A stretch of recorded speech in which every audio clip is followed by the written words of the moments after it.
Some folks were asking for a new set of short stories, and I literally got one shot by that Burger King foot lettuce disease that's going around, so what the heck. Here's a set of assorted scary true stories from viewers about tall, thin monsters, demons that love high places, and things that go tap at your window after dark. I'm Darkness Prevails. This is Unexplained Encounters.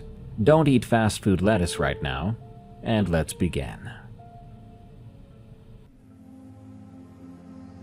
Dogman in Turkey. From EMZ CKGZ 27. This story begins in Turkey, where I'm from. I love my home country. The wilderness, the food, the animals, all of it. But after this happened, I'll never look at it the same way again. It all happened at 12:34 a.m. on Sunday, the 26th of July. We have 4 or 5 stray cats that live around here, which I usually feed lamb liver at night. After I empty out the little box the liver comes in, I throw it into the bin, which is around 10 to 15 feet away from the entrance to the property. We only have one streetlight, right in front of our house, and none around the corner to the right of it. That road is long, completely dark, and leads to our neighbor's house. Anyway, as I was approaching the large metal bin to throw away the liver box and the little scraps of meat stuck to it, I heard a deep growl. It kind of sounded like a man trying to sound like a wolf or a large dog. I'm not quite sure how to better explain it. It didn't sound exactly like a wolf, and it didn't sound exactly like a man. As a matter of fact, it didn't sound like anything I've ever heard before. Now and then we do get stray dogs that pass by. Some bark and some snarl, and some just walk by peacefully. But this sounded far too heavy for a normal stray dog, and far too deliberate. I turned around, slowly and cautiously, trying not to startle whatever was standing about 15 to 20 feet in front of me. I could barely see it, because the streetlight didn't quite reach where it was standing. All I could make out were 2 glowing yellow eyes, and I could smell a horrible stench coming from the creature, like rotten flesh mixed with spoiled eggs. The eyes were surprisingly high off the ground, around 8 or 9 feet. It growled again, a loud, deep, bone-rattling growl. It bared long, knife-sharp canines. In fact, every single tooth in its mouth looked razor-sharp. I didn't know what to do. My body completely froze, brain racing through thousands of thoughts at once. What is this? Could it be? Then the enormous creature took one slow step towards me. I could finally see it more clearly. Instead of paws, it had human-like feet and long claws in each toe, if they were even toes. Its fur was a dark gray with patches of brown scattered across its body, presumably dried blood. Its hands ended in even longer claws. I could make out its head now, too. It had a long snout, a pointed nose, and ears that curled slightly at the tips, like horns. It was still snarling, still making some kind of noise I can't describe. I simply don't have the words for it. Its entire body was unnaturally muscular. It had incredibly broad shoulders, yet its legs were strangely long and thin, making the proportions look horribly unnatural. I still couldn't move. Even though every instinct screamed at me to run away, my body refused to do a thing. I was shaking uncontrollably. My blood had turned to ice. The thing inched closer, patiently. I genuinely believed I was going to die right there. Then, thank God, I heard my dad shout my name. I had taken far too long to take out the rubbish, which obviously worried him. But I wasn't taking out the rubbish anymore. I was standing frozen in place while this thing stared straight through me, as if it were looking into my soul. The creature turned towards the direction of my dad's voice and vanished. It sprinted back down the dark road around the corner faster than anything I'd ever seen. I finally snapped out of it and bolted back up the stairs into my safe, four-walled home. I started tearing up, probably due to all of the adrenaline, fear, and emotions, all catching up to me at once. I tried to explain everything to my parents. I doubt they believed me. After I finished, I noticed they were smirking at one another before continuing to watch TV. Eventually, I calmed down a bit. I brushed my teeth, took a shower, and read a book before preparing for bed. Think that was the end? No, not even close. I was hoping that would be the end of it, that this creature would never come back, and life would simply go back to normal. God, I wish that was the case. You see, I sleep in our living room. Our house was still being worked on at the time, so I had to. My bedroom wasn't finished yet, and we hadn't installed curtains. Every single window in that house was exposed. I think you can already guess where this might be going. I set up the couch where I slept. Right beside it, slightly elevated, was a large window. It had no bars, no shutters, and nothing on it. It was a bare sheet of glass. 3 hours passed. I couldn't sleep. It must have been around 3 a.m. by then, maybe 4. I couldn't tell. I kept replaying what happened outside in my head. What if my dad had never called me? What if I'd been just a bit farther away? What would it have done if it reached me? Normally, I'd hear insects, birds, or the occasional cricket outside. Tonight, there was nothing. Just absolute silence. I tried to force myself to sleep. My mom was asleep on the couch opposite mine, and my dad was snoring on the small air mattress we'd bought in London before flying here. Suddenly, I heard a tap at the window. My heart instantly dropped, my stomach twisting into a knot. Was it back? Had it found me? My brain began to race again.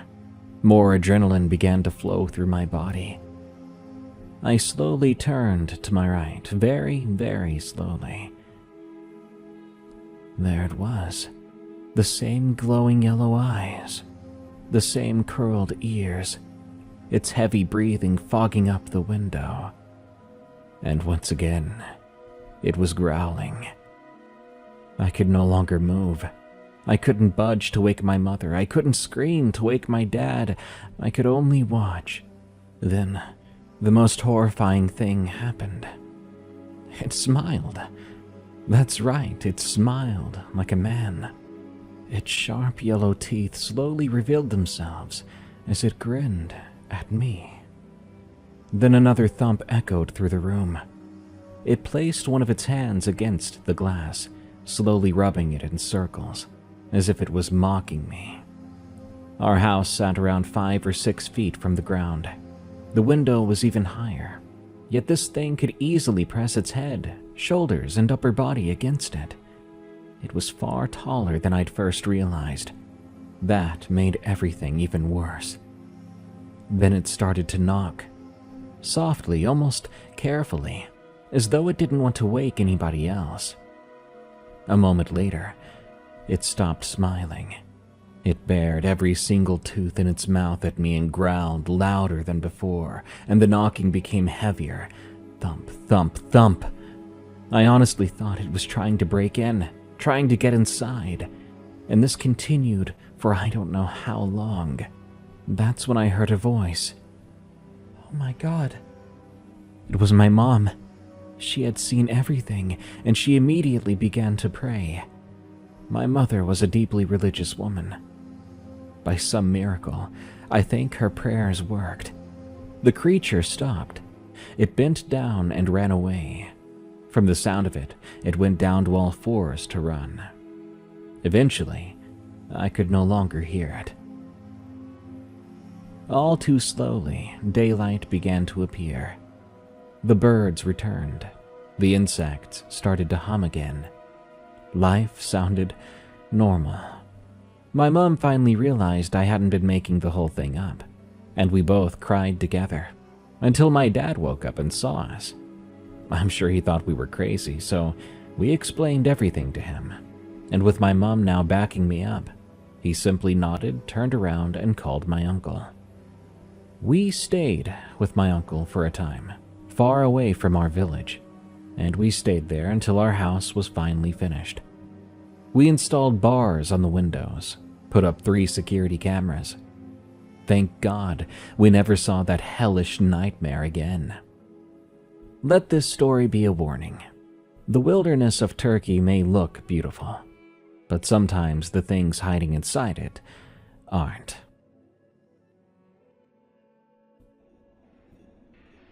A Maid's Tale. From Timber. This is not my story.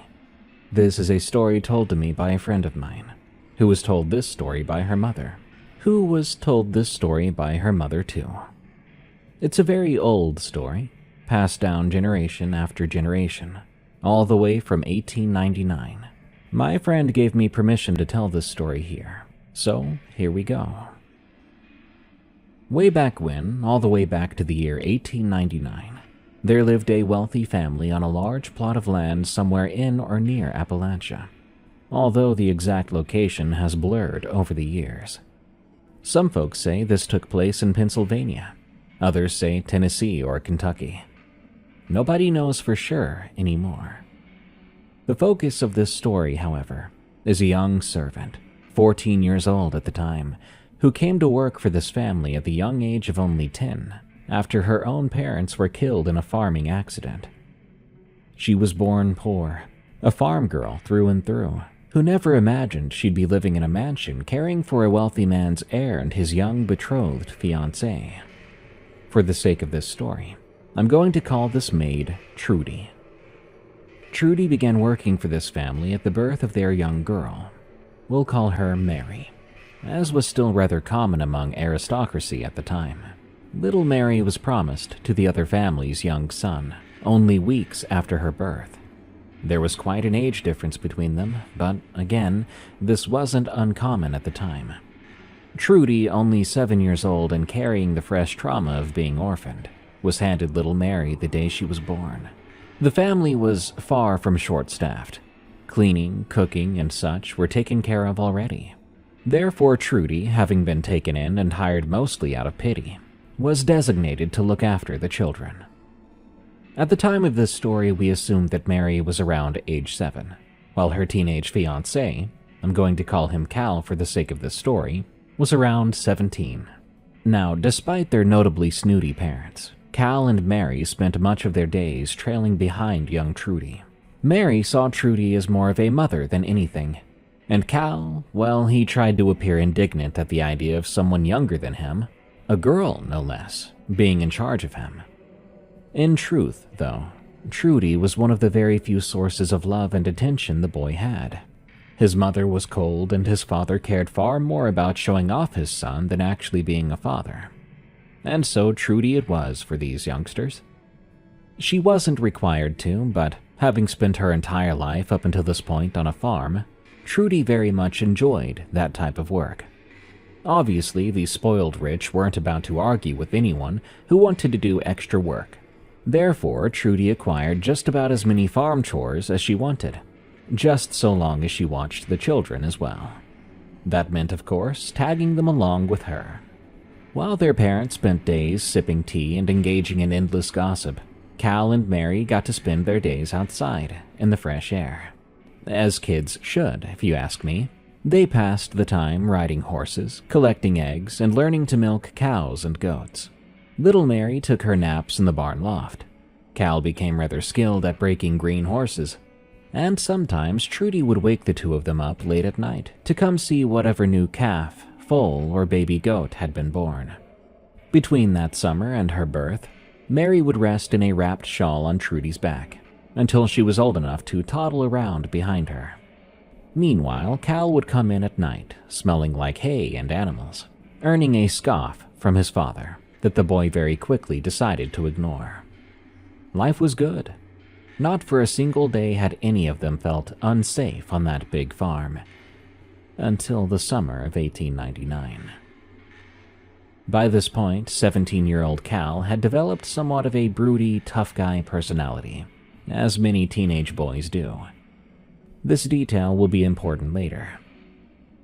One early morning, little Mary had snuck outside to check on the newest calf in the herd, but had run back inside, screaming and crying. Trudy was in her robe and downstairs in seconds as the poor little girl cried hysterically in her arms, blubbering out a story that could only be understood in bits and pieces. She took Trudy by the hand, dragging her outside to the barn in her slippers. The grass was still covered in dew, and fog hung low in the field. By this point, Cal, along with the adults, had been woken up by all the commotion, so they followed Trudy and little Mary out to the barn. What they found was horrific. The newest calf, only a day or so old, had been slaughtered in the barn, strewn everywhere, the smell of blood mixing with wet hay. The panicked mother cow was backed against the far wall, eyes wide and breathing hard. It took everything Trudy had not to scream and cry herself as she picked up Mary, clutching the child to her chest as she took a few steps back, reaching behind herself and taking Cal by the hand. When she looked up at the boy, he was pale, eyes swimming with tears he tried desperately to hide from his father. His father, however, was far too busy yelling and swearing about coyotes to notice his son. Coyotes. That's what the adults agreed on, and that's what Trudy told the children. But there was one thing, a detail that Trudy kept to herself, that made her doubt the coyote theory. The barn door had been closed that night. She had latched it herself, and that latch was high enough that Trudy had to reach above her head a bit to reach it, and it was nearly, if not a little more, than 6 feet off the ground. There was no way a coyote could reach that latch, even by accident. That night, Trudy ushered the kids inside sooner than usual. Previous nights, she would stay out late to let Mary catch fireflies, but not tonight, and no one argued. She helped serve dinner, gave Mary a bath, and tucked in both kids. Although Cal may have been a bit old for that, this night he did not protest. But that whole time her eyes kept drifting to the windows. She double-checked every lock on all the doors and windows, and had a hard time falling asleep that night. At some point during the night, Cal woke up to noises outside. It started as footsteps, slow, deliberate footsteps that seemed to be circling the house. He had initially thought maybe it was Trudy, checking on the animals, a reasonable thing to do after what had happened to that poor calf. But these footsteps were too heavy. Trudy was a small girl, too small to be making that much noise. Eventually, the footsteps began to move away, towards the field. Then the cattle started to panic. Cal bolted upright in bed, already swinging his legs over the side. For a moment, he considered waking Trudy up, or his father, but being the young man he was, he decided he was old enough and tough enough to check it out on his own, and so he went outside. He stepped out onto the back porch, which faced the cattle, and strained his eyes under the light of the moon. The cows were huddled on one end of the field, pressed so tight against the fence, it looked as if they might break it down. And there in the center of the field, taking long, exaggerated steps toward the herd, was the thing. It was tall. Its posture was hunched, despite having no roof above it out in the open. It had long, lanky arms that would have touched the ground if it hadn't been holding them bunched up at its sides. Its legs were no better, long and bent awkwardly, like a canine forced onto its hind legs. It appeared way too thin, with a bony-looking torso and a neck that was too long. And the head looked too big for that neck. The head was shaped sort of like an elk's or perhaps a horse's, but for Cal it was too hard from that distance to tell, especially given the dark. Cal stood there, frozen on the porch, wide-eyed. He went to take a step back toward the still open door when his foot hit a loose board, making a loud creaking sound in the otherwise nearly silent night. The creature's head snapped around to face him, the head facing opposite the body like an owl. Then its body swiveled around to match, and it charged at the house. Cal screamed, barreling inside and slamming the door shut, locking it. He ran upstairs, taking 2 steps at a time. The boy barged into Trudy's room, where she was already sitting up in bed, awake, probably having heard him scream. This tough kid who had spent most of his teenage years feigning indifference to just about everything was now bawling like a child a third of his age, crawling up on the bed with Trudy, wrapping himself around her and practically in her lap. Trudy clutched the boy, holding him despite him being considerably taller than her. He could barely get the words out between hiccuping breaths, and all the commotion had woken little Mary, who'd come in crying and scared too. It wasn't long before the whole house was awake. The men of the house and the male servants then marched outside with guns. They searched the property, and a few shots were fired before the men came rushing back inside, just about the same way that Cal had. They never told anyone what they found, what they shot at. But considering that Cal's father hadn't even bothered to scold or roll his eyes at his sobbing teenage son, Trudy assumed that they had seen it too. After that night, they never saw it again, never lost any more animals either. The women and children were ordered to stay inside after dark, but that was all that came of it. According to the story, some think that the men shot and killed the creature that night. Others think it simply moved on, not wanting humans aware of its presence. Nobody knows for sure, and of course I don't know how much of this is true or not. But I will say one thing. For a story to be passed down for over 100 years, not changing much at all between tellings, I'd say somebody absolutely saw something that night. Many legends are not some trend for attention. Folks have been seeing strange things and nightmarish things for a very long time. It was in the school.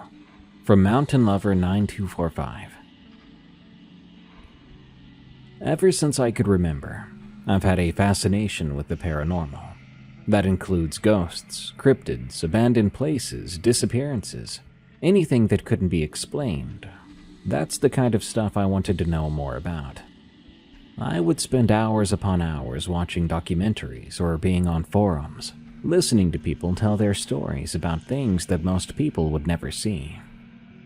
I always wanted to believe, but I never thought that it would really happen to me.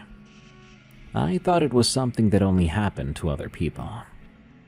I was wrong.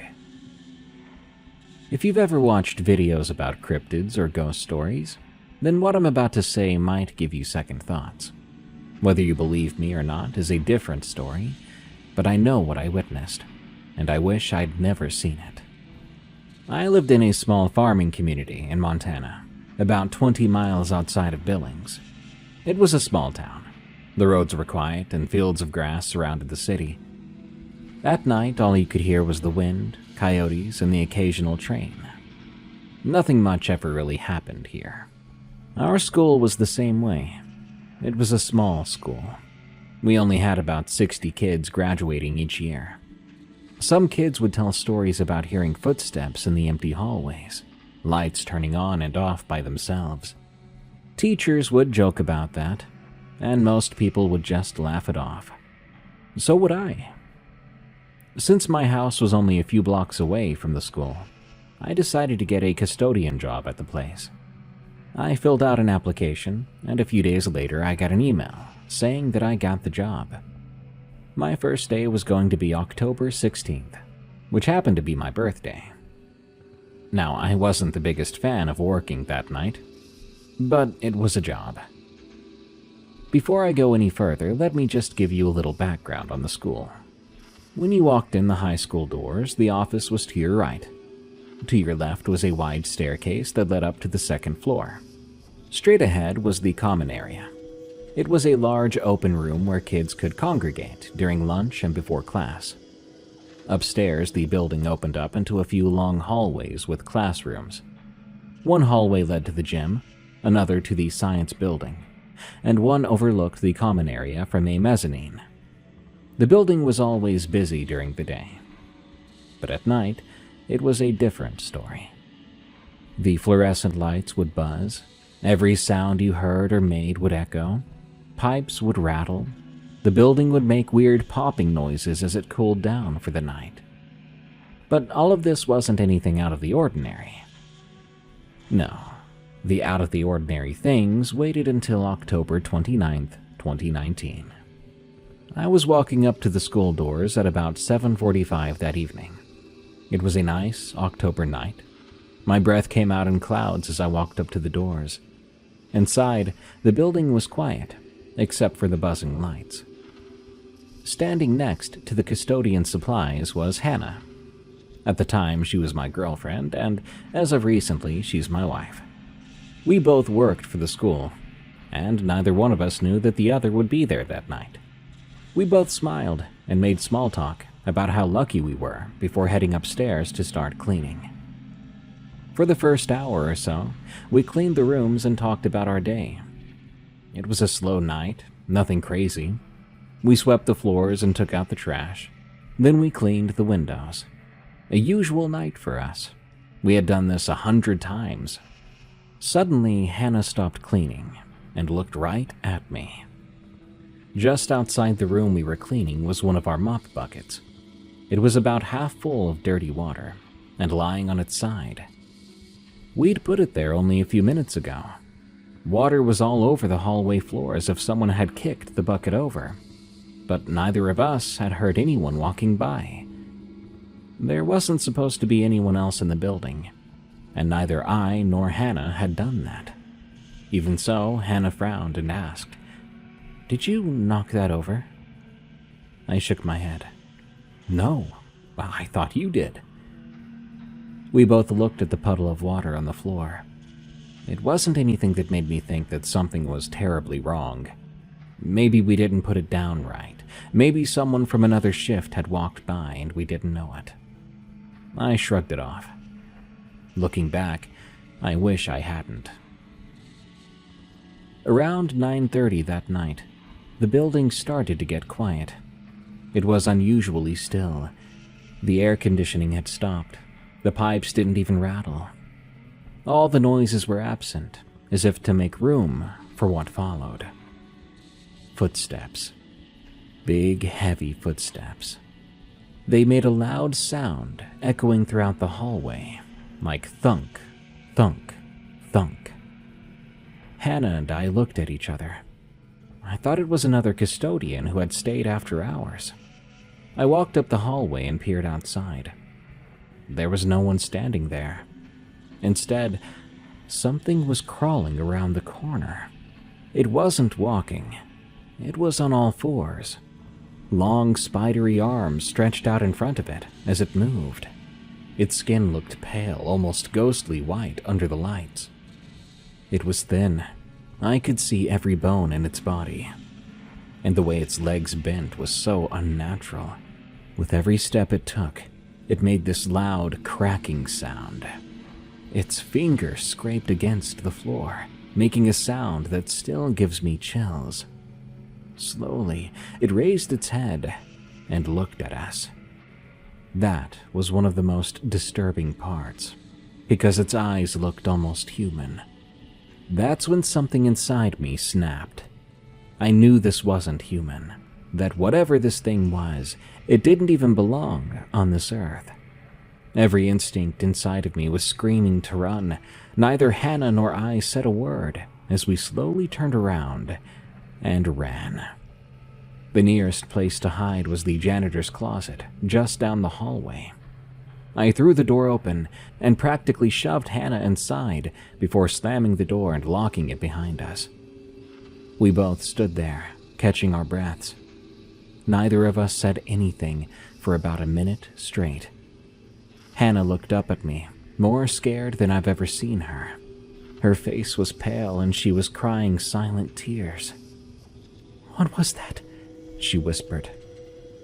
I wrapped my arms around her, trying to comfort both of us, but I had no answer. All I could do was put a finger to my lips. Outside the door, we could still hear the heavy footsteps walking up and down the hallway. Whatever that thing was, it was looking for us. It stopped walking, and we held our breaths. Suddenly there came a scratching sound against the door. We dared not breathe. It felt as though several minutes passed by before the heavy footsteps began to walk away, and it wasn't until they were gone that we let out a breath. We hugged each other tightly, thinking it was all over, but we would be wrong. A few days later, I was working another night shift. This time Hannah wasn't there. She'd gone home, and I was partnered up with another custodian by the name of James.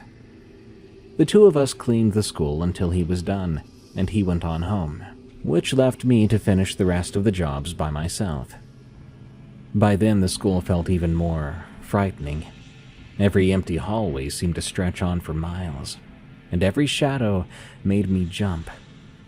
I swept the floors, cleaned the windows, and took out the trash. Simple little things that I'd done so much before. But I had a feeling that entire time, the moment James left, that I was being watched. No matter where I was, I had this horrible sensation that someone was looking at me.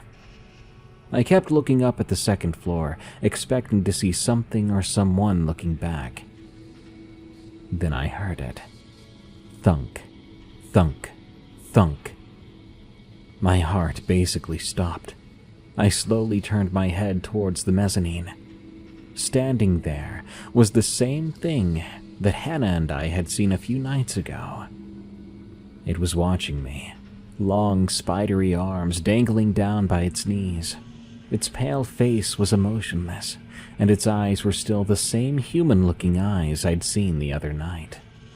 Except now, I was alone. We stared at each other, neither one of us moving an inch. My heart pounded so loud that I was sure that it could hear my heartbeat. Then it jumped. Not climbed or crawled, but jumped, and it landed right in front of me with a loud crash, breaking the floorboards underneath us. Before I could react, it was already running across the common area on all fours. It jumped through the large windows of the high school office and disappeared. I stood there, petrified, my brain not registering what just happened. It took a moment, but eventually my body reacted and I ran. I didn't lock the doors. I didn't finish my shift. I didn't even look back.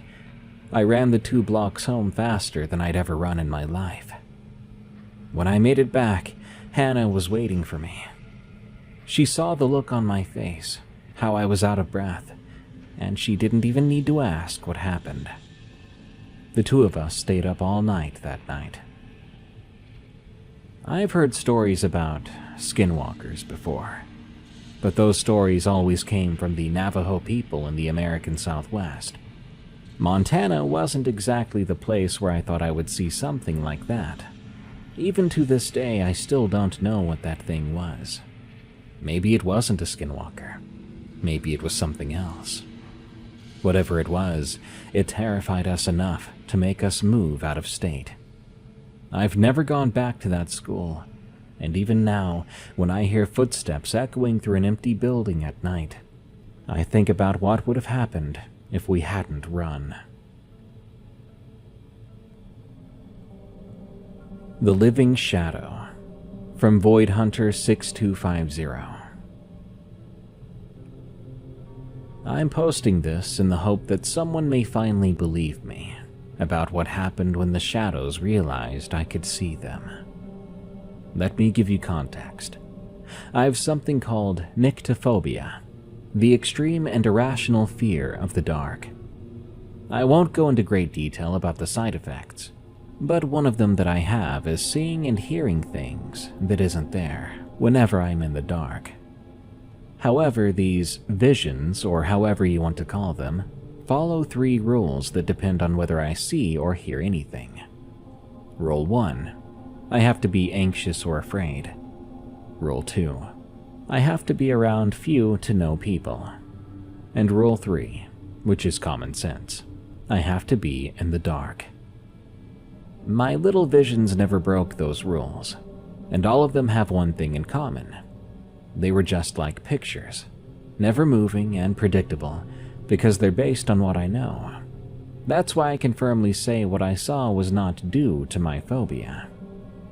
I saw this thing a few times, but the 3 major incidents happened over the span of 2 years. About a year after we moved into this house, when I was 14, my parents went out with their friends, and I was left home alone for the night. I was fine that day. It was dark and I was alone, but I wasn't afraid or anxious at all. So the fact that I saw something confused me. I was in the kitchen and I had just turned the light off, leaving the room, when I saw the window. There was something at the window. A shadow. But no, it was much darker than a shadow. And it looked human, but wrong, with long skinny limbs and a slim body and head. But it had no face. It was just darkness that blocked out all light. My heart stopped for a second when I saw it. I felt fear like never before. Whenever I had these stupid visions, I never saw anything like this. Then I could feel it. It noticed me looking at it. I can't tell you how I knew what it was thinking or feeling, despite it not having any facial features to base it on. I only knew that I could tell. It was surprised I could see it. Then, after a few seconds, that surprise turned into a feeling of joy. Not the kind of joy you get when you can finally talk to someone, but the joy of finding a new toy. I ran quick as I could to my room, slamming the door and feeling panicked. But I didn't hear anything outside. I began to calm down after a while. I blamed it on my phobia, chalking it up to breaking Rule 1 as a special occasion or something. A few months later, I was filming with my friends for a school project. I was calm and surrounded by friends, but it was at night, so it was very dark. Of course, I saw nothing for most of it, but at one point, when my friends were talking, I looked at the window, and there it was, the same figure again. And once again it was looking at me. I felt my heart beating too fast, felt its joy as it saw the fear in me, as if looking through my soul. It had just broken another rule. I wasn't alone this time. Around then I realized I wasn't making this up in my head, because it began to walk towards the open window as if it was going to come inside. I ran to the window and closed it quickly. My friends were confused about why I did that, and I made the excuse that we were letting the air out, or some nonsense that parents use to close windows, and they laughed at me but were fine with it. When I turned back, it was gone, so I calmed myself down. But that image of a solid, dark creature moving toward me broke everything I knew about my random visions. Once again, like an idiot, I slowly convinced myself I was just being a coward, that it wasn't real, it couldn't be, that I was just getting worse. Yet, after that, nothing happened for some time. It was the only living shadow, till then, that didn't follow my rules. About a year passed by before I saw it again. Like the first experience, I was home alone. I had gone to the kitchen to grab a drink. I was just closing the fridge when I noticed it. The complete lack of sounds. No humming fridge, no bugs buzzing outside, none of our cats meowing, which they always do. It was a dead and eerie silence. I looked around, my pulse quickening. I was trying to figure out what caused this silence. I wish I had just gone back to my room. In the corner, I found it, staring at me. I froze then, unable to move. It was much taller than I previously thought. It had to duck a bit to keep from hitting the ceiling, so this thing was extremely tall. As I stood there, still not moving, staring at this thing, hoping it wasn't real and would just fade away like the other illusions did. No, it began to walk towards me. Muscle control returned, and I bolted toward my room. This time I definitely heard it. Footsteps, loud ones, behind me as I ran. I threw my water at it to slow it down, but it went through it, as if it wasn't there. I ran hard and got to my room, light filling my sight as I jumped onto my bed and pulled a weapon off my wall, brandishing it, ready to either kill it or die trying. My fight-or-flight instinct was so high at that moment. Can you blame me? I had no place to run. My adrenaline was at max. Then I saw it. It crawled through the hallway, head and arms first. Then it did something I wish I could forget, something I wish I could erase from my mind. It smiled at me. I thought it was dark before, but something like the void itself appeared in its face, making two dark eyes and a smile that went from ear to ear, with a mouth full of jagged teeth, and it appeared happy at my fear, or mocking me for grabbing a weapon as if I was some coward, and I think both of us knew that that weapon was not going to do much. It began to laugh then, at least I think it was a laugh, but sounded more like water and blood rising up in someone's throat. It sent shivers down my spine. I was so relieved to be in the light, where I assumed it couldn't go.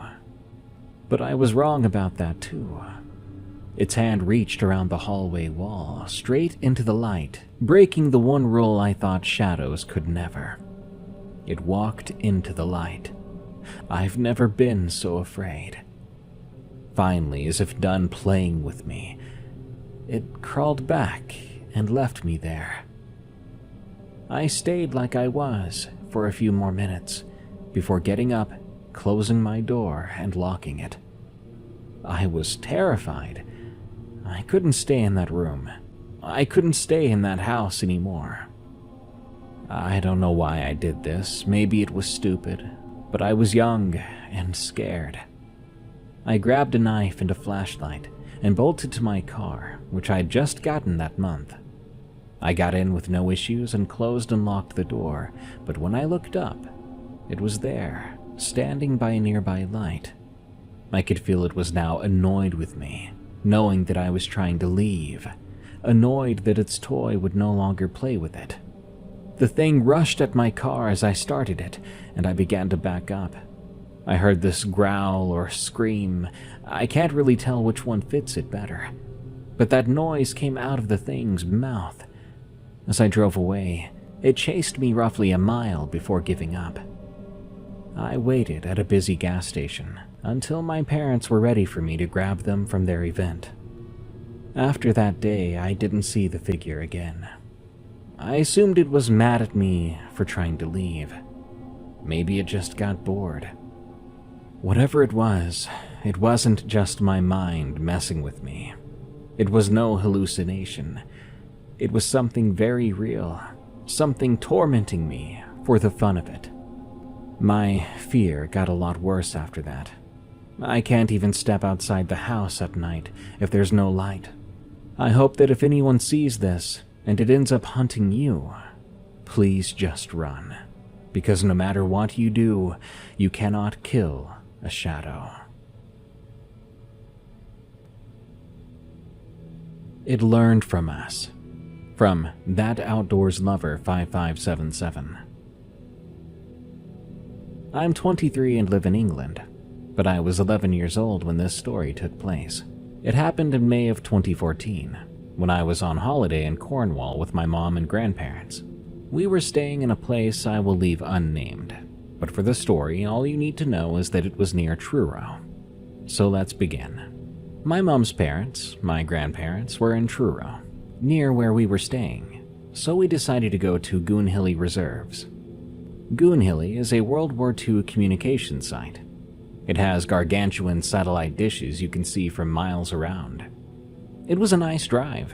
The fields, the woods, and listening to a scary story on audiobook. We arrived and parked the car. It was a bright and sunny day. We were walking the trail, so imagine open fields, bright sunshine, trees lining the side of the trail. We had been walking for about 10 minutes when I noticed, just to the side of the trail, an entrance leading into a concrete, graffiti-covered square building. I looked at my mom. She nodded, so we went in.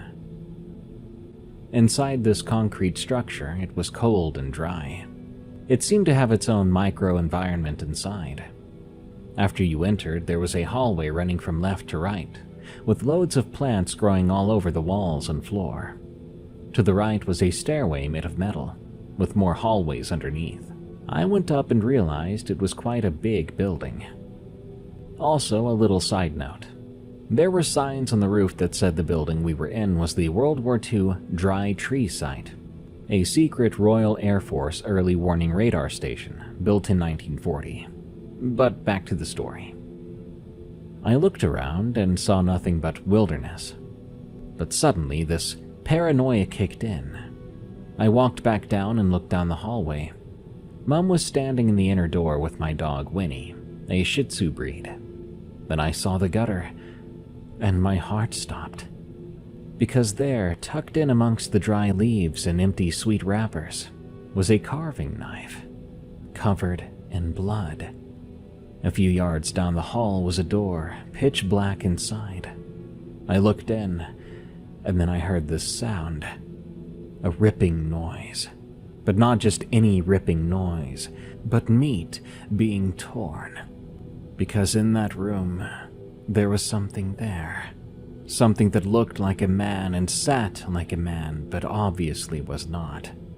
It was tall, skinny, and deathly pale. It sat in the corner, only just illuminated by the light through a door, crouched over, eating something red and dripping. That's where the noise had come from. That's why that knife was there and covered in blood. The idea of something that wasn't human, using tools, that freaked me out, and I was already losing my mind at whatever this thing was. I immediately ran out of the room and into the hall once again. I put on a poker face, just telling her the room was empty and that we should leave to continue the walk. My mom didn't suspect anything. Good, but I eventually did tell her what I saw. After we left the building, I was on edge for the rest of the journey. We passed a few more buildings, some greatly hidden, some just laid out in the open.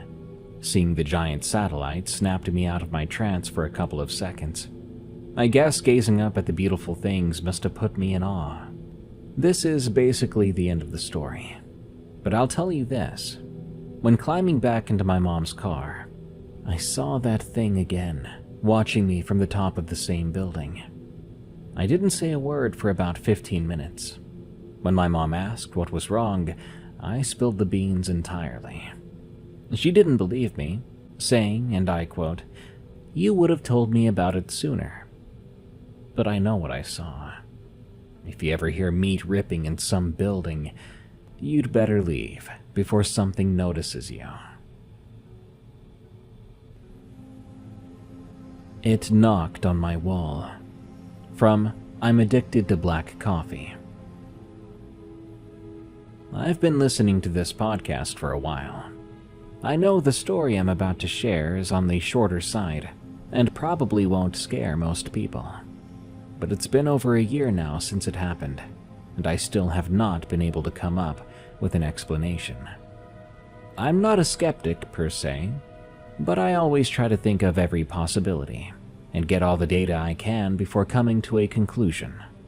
So if anyone has any idea as to what might have caused this, please let me know. Just over a year ago, me and my family went to stay in a cabin we found on Airbnb in a little tourist town.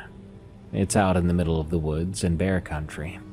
It takes at least half an hour of driving through dirt roads on steep hills and rocks to get to a store, and another half hour to get to the small town. My room was the attic.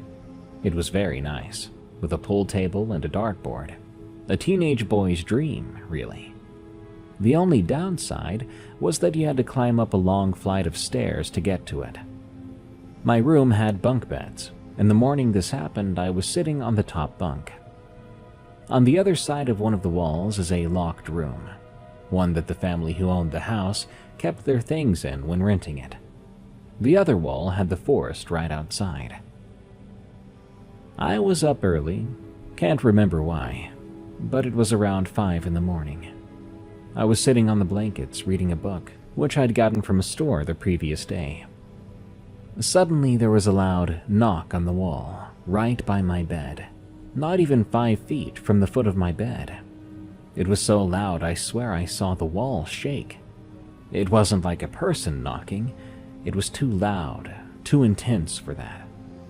It was like someone threw a weight at the wall, only that would have sounded like a thud, not the sound of someone rapping their knuckles on wood. It was almost like someone was asking to enter, but there was no door there, just a wooden wall. I jumped and shook for a few minutes after. As I mentioned, I was in the attic, far, far up from the ground, and so was that locked room. I asked my family about it at breakfast, but they brushed me off.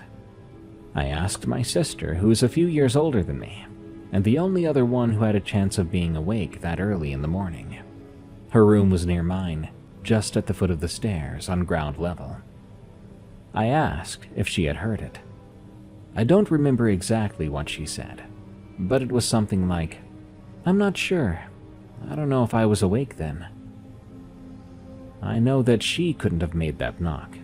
She was too far away, and the only possibilities I can think of are that something very, very tall knocked on my wall at 5 in the morning, or that something in that locked room did it.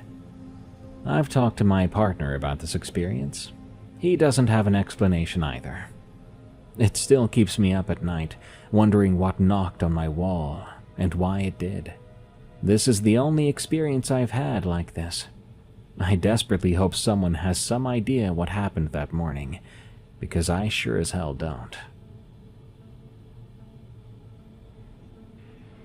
The Hill. From Anonymous. I've never put this story to paper before. Of the small circle of people I've related to, they've all said they would pay me not to hear it a second time. I was born and raised smack dab in the middle of Maryland, a truly excellent place to grow up in and get a head start on life. Throughout my childhood, I heard stories of a place up in the hills not far away from the part of my hometown I lived in. Strange and unsettling stories, with several of them having an absolutely evil note to them. For the sake and safety of those reading this, I would not like to give the proper name, or even the nickname of this location, as I cannot discourage people enough from going there, no matter what you believe about the supernatural. Although anyone who grew up in this area of a relatively small state, or anyone with an interest in such things, will probably know or be able to find out the true name. So for the sake of my story, I'll refer to it as The Hill, as it does indeed lie upon one of the aforementioned hills. The true part of its history is that the hill was the site of a former Catholic seminary, which operated from the late 19th century until sometime in the early 70s, when it was then closed and abandoned for a myriad of reasons. Fast forward about 25 years, and much of what was left of the derelict property was gutted by a mysterious fire, leaving nothing but the haunting bones of 1800s infrastructure. At some point afterward, so many people made their way up the hill to explore that the property owners employed a security guard and his dogs. The guard was subsequently arrested and charged with battery after brutally assaulting a trespasser with the butt of his firearm. In the decades since its abandonment and destruction, many tales have been told about the hill that cause reactions ranging from skeptical laughs to blood running cold. Stories of satanic activity, animal sacrifices, faces in the trees, disembodied voices, and mysterious lights. Speaking for myself and a former student of my father's, those stories came true. My father works in teaching. He's one of those teachers who becomes so influential and fatherly in young people's lives that they still come back years, often decades later, to see him. He, like myself, is a very devout Catholic, and having grown up in the same area, he had heard the stories about the hill and had always warned me to stay away from that place, whether I thought the stories were true or not. One day, when I was in middle school, he came home and told me about an experience one of his students had regarding a trip up to the hill with his friends. They went up one night to explore and drink, and while there, this student said he had this nagging feeling of unease, as if a malicious intent was bent upon him. He chalked it up to nerves and the creepiness of the woods at night, and left with his buddies. A few days later, he noticed that his pets would not come near him, and if he attempted to get close to them, they would growl or hiss aggressively. He then began having nightmares about faces he could not make out, but that he knew were watching him, and would wake up with bruises and scratches that stung like salt had been rubbed in them. Finally, one day, he told my father, as he was driving down the road, he almost thought he felt a weight suddenly materialize on the back of his car, and when he looked in the rearview mirror, he said he almost careened into the opposite lane of traffic out of shock and horror. He described a face unlike anything that naturally walks the earth, green and scaly, with yellow reptilian eyes, and it was attached to his trunk with a vice-like grip. He was able to pull over, and once he emerged from the car, the being was gone. But there were dents on either side of the trunk, like powerful hands had squeezed the metal like putty.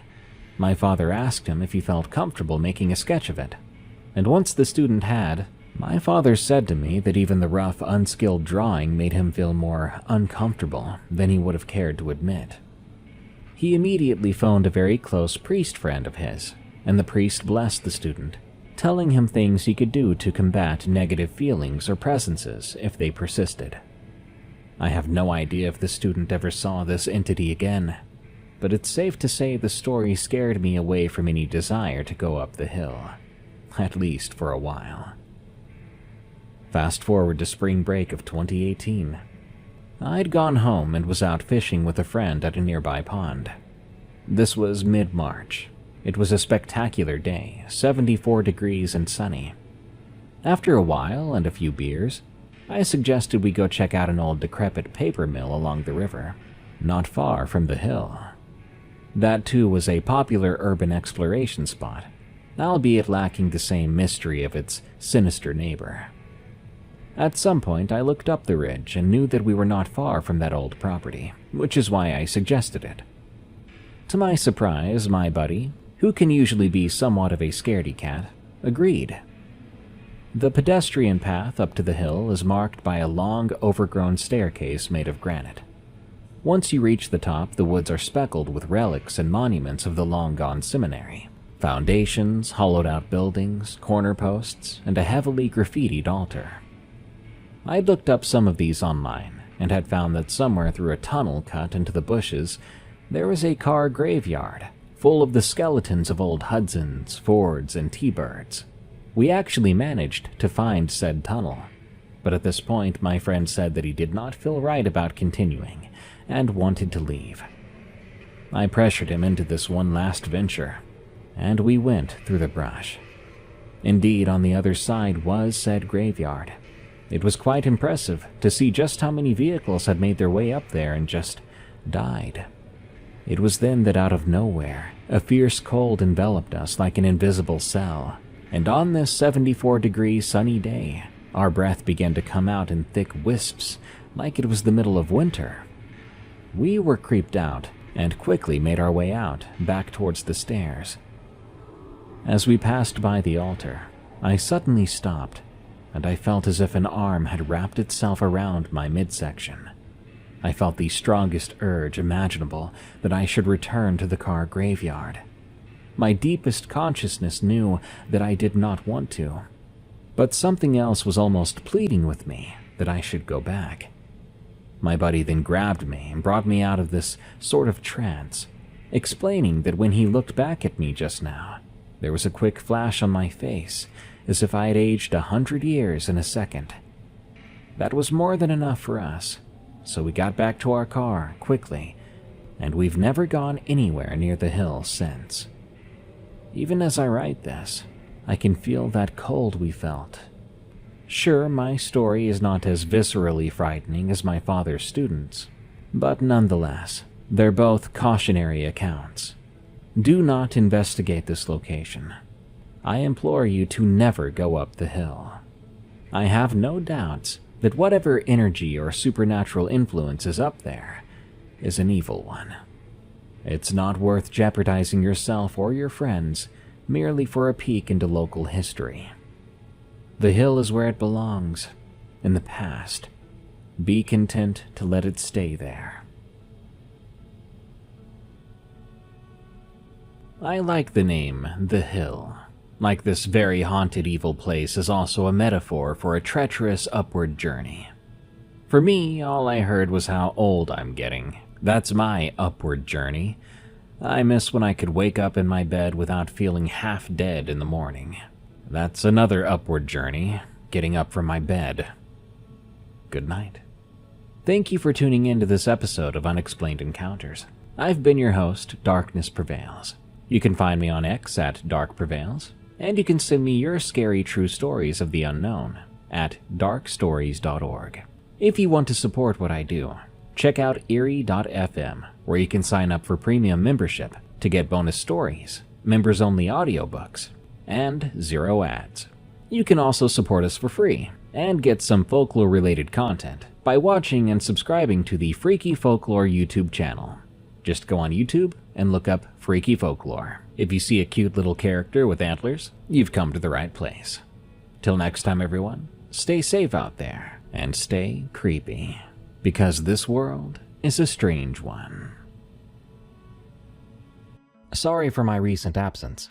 The thing is, those of you who have referred to me in the past as Daddy Darkness are no longer weird, because I'm a dad. I had a baby a couple of days ago, and I've been happy but sleepless since then. So today I've got a big compilation of the trucker stories I've narrated in the past, all in one easy-to-enjoy episode. So while I'm desperately trying to figure out how to properly swaddle a baby, y'all be sure to send me your scary stories at darkstories.org, because I plan on doing even more scary camping stories right after this episode. Thank you everyone for sticking by me all these years. Now, let's begin. The Night They Roamed the Road, from Jerry Scott. I've been a trucker since my mid-20s. I've had many odd experiences on the road. I'm pretty sure that I've come across a couple of UFOs while driving late at night and encountered many strange drivers at times. However, the encounter I'm going to share today is by far the most terrifying and strange experience I've ever had. This happened on a country road in the middle of Kansas when I was 37. The year was 2009. The night started off like most nights, which consisted of me driving and listening to some music on the radio, usually drinking some coffee to keep myself from getting too tired. As I drove through the night on the empty road, I had noticed that it began to get foggy. This fog eventually became very thick, and I started thinking to myself whether I should pull over for a while, as I could barely see ahead, or keep driving. I thought about it, and decided to continue on. There were 0 other people so far out driving in the middle of the country, so maybe it was safer than I thought. I still took precaution. I was going slowly, just in case an animal or something were to run across the road. As I continued driving, I started to pick up an odor. This odor was the most foul thing I've ever smelled, and it soon filled the inside of my truck. I quickly closed the windows, but that didn't help. This terrible smell was already inside, and I felt as if I was going to vomit. The smell and the fog became overwhelming. I remember thinking to myself, what in the world could be causing such an awful stench? In that same moment, I felt that unpleasant feeling when you know you're about to throw up. I had no choice but to quickly stop the truck and open the door to empty my stomach. When I was finished, I quickly covered my face, as that horrible smell was still in the air. I closed the door and prepared myself to start driving again, and that's when I noticed something ahead crossing the road. The figure was unmistakably a man, and this man appeared to be limping. Other than his limping, I also noticed that the man was wearing an old white button shirt and black suspenders. I recall thinking to myself how strange and freaky the situation was, and not knowing what to do. I decided that I was just going to ask if he was okay, and if I should call anyone for help. Before I was able to drive up to him, I soon noticed that 4 more people came out from the side of the road, all walking in the same direction as the first man I saw. Each of them were walking in that same odd limping gait, all of them wearing outdated farming clothes. What I found even more strange was the fact that they didn't acknowledge the huge truck that was on the other side of the road. I thought to myself, if these people needed help, then surely they would come to me. However, all of them continued limping across the road, disappearing into the darkness and the fog. I must also remind you we were in the middle of Kansas, so basically the middle of nowhere. Just then, another figure emerged from the darkness and began to cross the road too. However, this figure was far smaller. I soon realized that this was a child. I got out of my truck, but I did not go up to the kid. Rather, I stared at him as he continued to cross the road. This child was also walking in a weird way and was wearing that old clothing too. Right when he was about to make it to the other side, I said aloud, "Do any of you need help?" The child stopped, turning his head to face me. My heart sank all the way to my feet as soon as I saw his face. I wasn't looking at the face of an ordinary child. I was looking at the face of a corpse. I cursed under my breath and stood there in fear. This thing then let out the most awful scream I've ever heard and began to limp towards me, but at a quicker speed than before. I quickly got back inside the truck and slammed the door shut. In that very moment, I heard even more of those horrifying screams and saw more of these things beginning to emerge from the darkness. I quickly swerved around the kid, speeding out of there as quick as I could. During that whole ordeal, I saw the faces of the other ones that were coming, and they all had the face of decomposed corpses.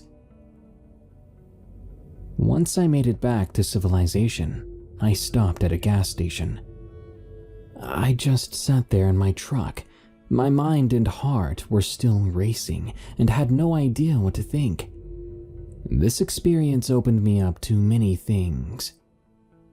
I feel like I understand that this world is indeed strange, and there might always be things which we do not understand.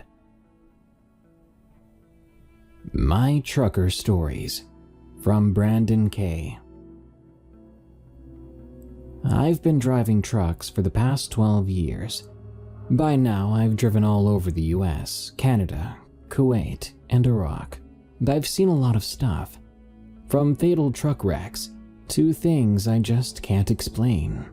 Here are a few stories of my experiences as a big wrecker operator and as a long-haul trucker. When I first started out, I worked for a big wrecker rescue company, doing tows and working car and truck wrecks. One night, I was called out to tow a car about an hour away. Once I dropped the car off, I was driving back to the shop, and I began to feel pretty sleepy. I was coming down what's called Sewell Mountain, when all of a sudden, I spotted a woman in a white flowing dress walking right out in front of my truck. I slammed on the brakes, and when I finally came to a stop, I got out, terrified, thinking that I had just hit someone. But when I looked at the front of the truck and underneath, there was no blood, no woman, no damage to my truck whatsoever. Just black marks on the asphalt and the sound of my truck running. Needless to say, I didn't feel so sleepy for the rest of the night. When I finally got home and was able to go to bed, this woman in white kept appearing in my mind over and over again. After a while, I played it off as me just being tired, and my eyes playing tricks on me. But when I told a friend of mine that lived in the area about what I thought I'd experienced, he looked surprised. He then told me that several years earlier, a woman had been brutally murdered on that mountain. Since then, people have claimed to see the woman in a white flowing dress around that same area. My second quick story has to do with my trucker nightmares.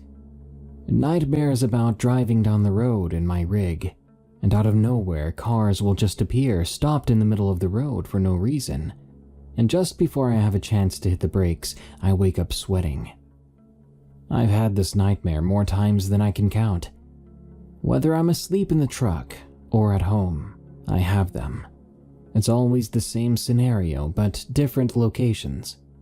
Once when I was teaming, I started having the nightmare, and when I saw the cars and went to slam on the brakes, my co-driver, who was actually driving at the time, really did have to slam on the brakes. I woke up feeling like my heart was going to jump out of my chest. I thought the nightmares were just something only I experienced, but after talking to my uncle who used to be a long-haul trucker, as well as several other old-school truckers, they all told me that every trucker has nightmares after they do this job long enough.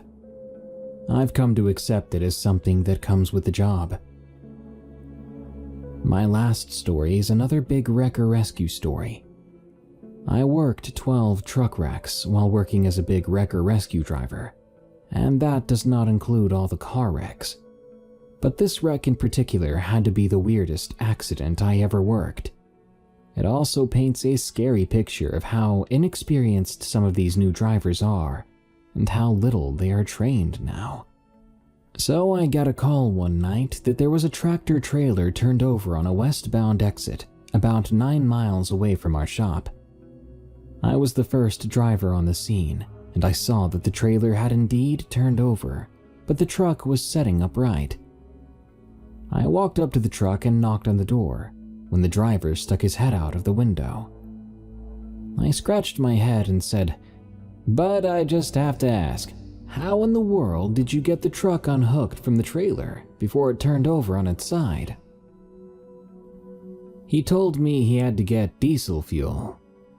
I looked at him and said, "And you unhooked the trailer, why?" To which he responded with, "I didn't think my trailer would fit under the pumps." I told him if his trailer wouldn't fit, then the truck wouldn't fit. And I also said if you did have to unhook your trailer, then why didn't he just unhook it on the diesel lot? He simply said he didn't know. When he unhooked his trailer, he dropped it on a shale bank, and the trailer was hauling 8 or 9 of those big 6,000-pound rolls of paper from the paper mill. And when he pulled his truck out from underneath the trailer, the shale bank shifted, causing the trailer to turn over. I asked how long he'd been with the company, and he told me that he was still on his 90-day probation period. I looked at him and I said, "Well, you were just fired."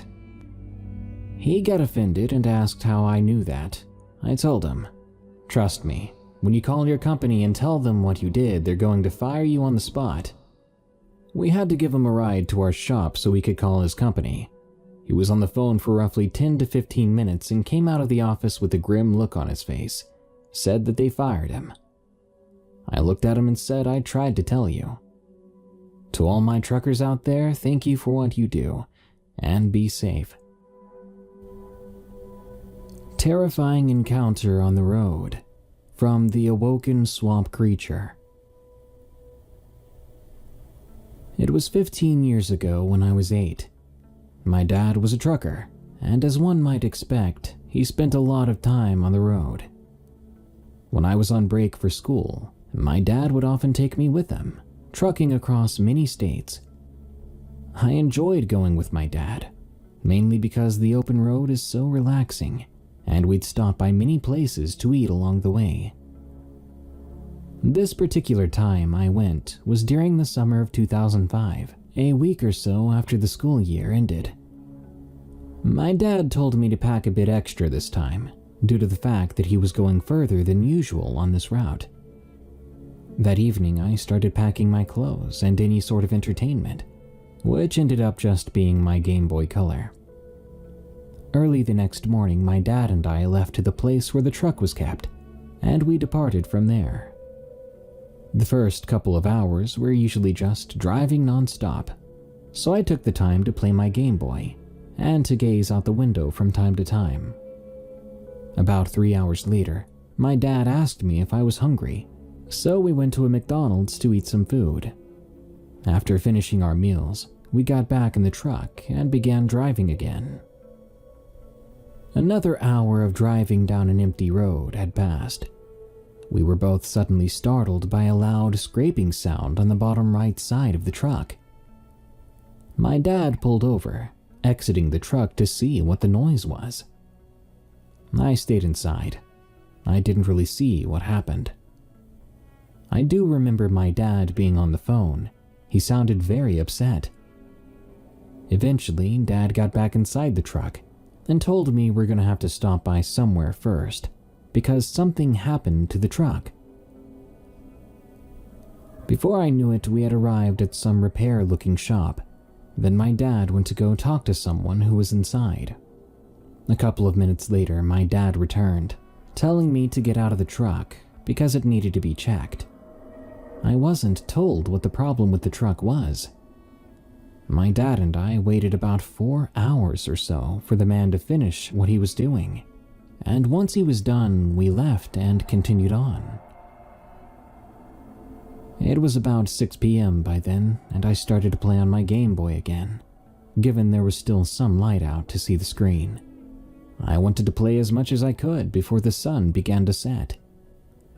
I continued to play for another hour or so until I got sleepy. So I turned off the Game Boy and rested my head on the side of the door, staring out the window and watching the trees as we drove by, eventually falling asleep. I abruptly awoke from my sleep due to my dad driving very fast down the road. I remember looking out the window and seeing that the sun had already started setting, and it was darker outside than it had been before I fell asleep.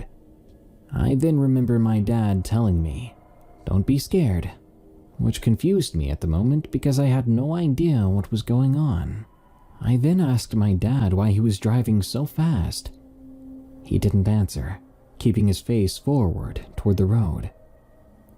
I stared at him, and that's when I saw movement coming from outside his window. At first, all I saw was something white rushing up to his window and then rushing back off. I was still very confused, wondering what in the world it was and why it was going so fast. The object then came into view again. This time it got close enough to slap the driver's side window. When it got that close to the truck, I was able to get a pretty good look at it. What I saw was what appeared to be a woman with long black hair covering most of her face, and she was wearing a white gown. She appeared to be floating. She flew back away for a minute, and then soon came again quickly, slapping the window once more, only to fly back away. This spirit then came back, and I quickly closed my eyes when I saw that it was about to press its face against the driver's side window. I heard my dad scream and curse, telling me not to look. I kept my eyes shut, hearing my dad starting to whimper too. All I can remember after that is that I kept my eyes closed until we made it back to civilization. Whatever we saw that night has haunted me for years after that. I still get chills when I think about it. I have no idea what that thing was and what it wanted. I don't know exactly which state we were in either, only that it happened somewhere in the southeast of the US. This was something that was never discussed between my dad and I, and sadly, he passed away 6 years ago due to medical issues.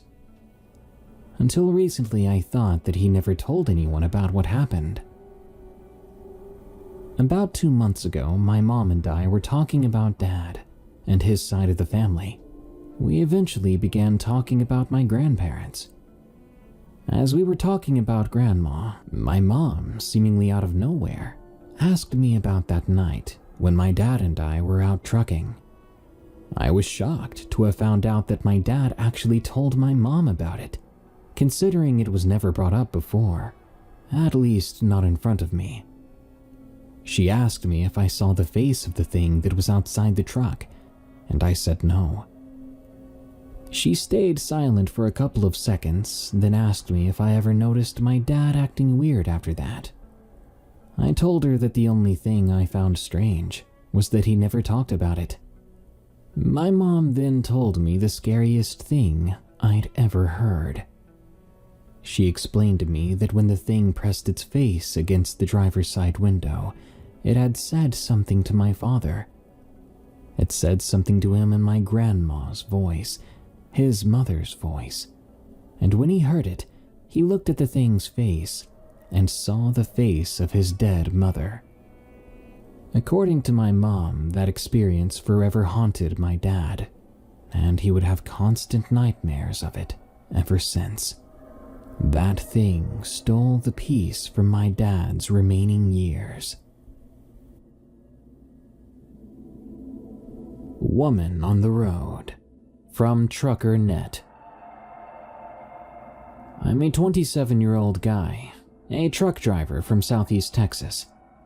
I've been driving trucks for about 8 years now and love every minute of it. Getting paid to travel America, I couldn't ask for anything more. On the road, I've experienced plenty of obstacles and the unexplained, including car accidents, trucks flipping over right in front of me, to odd shadows on the road. But the incident that happened to me while driving to Corpus Christi, Texas from Houston, Texas, was by far the weirdest, and I still cannot explain it at all. Probably never will, because I told myself I'm never going back on that road. To begin with, I drive double trailers for a furniture company. I always drive nights and finish at about 5 a.m. That night, I just got finished getting loaded and was heading to Corpus Christi from Houston, which was about a 3.5-hour drive. I'd made the trip plenty of times before, so I played a podcast, sipped on my coffee, and drove into the night. I drove for about 2 hours until I reached this back road, a decent shortcut. This back road I take is a thin road, and there are absolutely no cars or houses for miles that I can see. Most I've seen are deer, even a few wild hogs here and there, and the beautiful night sky. As I'm driving about 10 miles in, I notice a figure on the road up ahead. Instinctively, I slow down, thinking it's a deer or another kind of animal of some sort. I was hoping it would move, but as I drew closer to it, I noticed it wasn't an animal, but an average-height girl walking with her back towards me, not in the slightest acknowledging that a semi was coming towards her. She didn't seem bothered by the fact that she was in the middle of the road. I slowed down to about 15 miles per hour and tried to pass her safely, using the other lane, as the road had no shoulder. As I passed her, I noticed that she was wearing sweats and a white shirt, and she wasn't wearing shoes. Her hair was blonde, but I could not see her face. As soon as my rig began to pass her, I slowed down even more. I was worried, and I was going to roll down the window and ask if she needed help. Once my window reached parallel to her, I began to roll it down, but she turned her head to look in at me. She did it so fast, it was like she snapped her neck. As we made eye contact for a brief second, I was able to get a good look at her face. And by God, did I nearly soil myself. The woman's face was pale, with a blank expression, and she stared at me as if looking into my very soul. Her eyeliner was dripping all over her face, as her eyes seemed to be full of tears. She had an unbelievably long mouth that looked like she used eyeliner to make her mouth look bigger and in the form of a permanent smile. As I looked at her face, I put the hammer down on the pedal. A semi takes a long time to speed up, especially with 2 loaded trailers. As I passed her, she began running after the truck, legit running after me. I eventually built up speed and looked in the mirror. She was gone. She had just vanished. She might have gone in the bushes, but I doubt there was enough time for her to do that. But I can't be sure, so I couldn't tell you. About 40 miles later, I made it to the end of the back road. And as I made a right turn at a stop sign, there was a car and a Honda. It was on the right side of the road in the grass, with a woman with blonde hair and smeared eyeliner staring at me as I made the turn. I'm not sure what I saw that day, if it was real or if I was tired, but ever since then, I never take that road, and I try to avoid any back roads as much as possible. Desert UFO from Ninita, Brazil. I'm a female truck driver, been on the road for the past 20 years. One night around 2 or 3 a.m., I was traveling on SR 95 from Arizona to Nevada. For those who don't know, the area is very desolate. It's over 400 miles of pure desert. The only things around are the occasional border patrol checkpoints.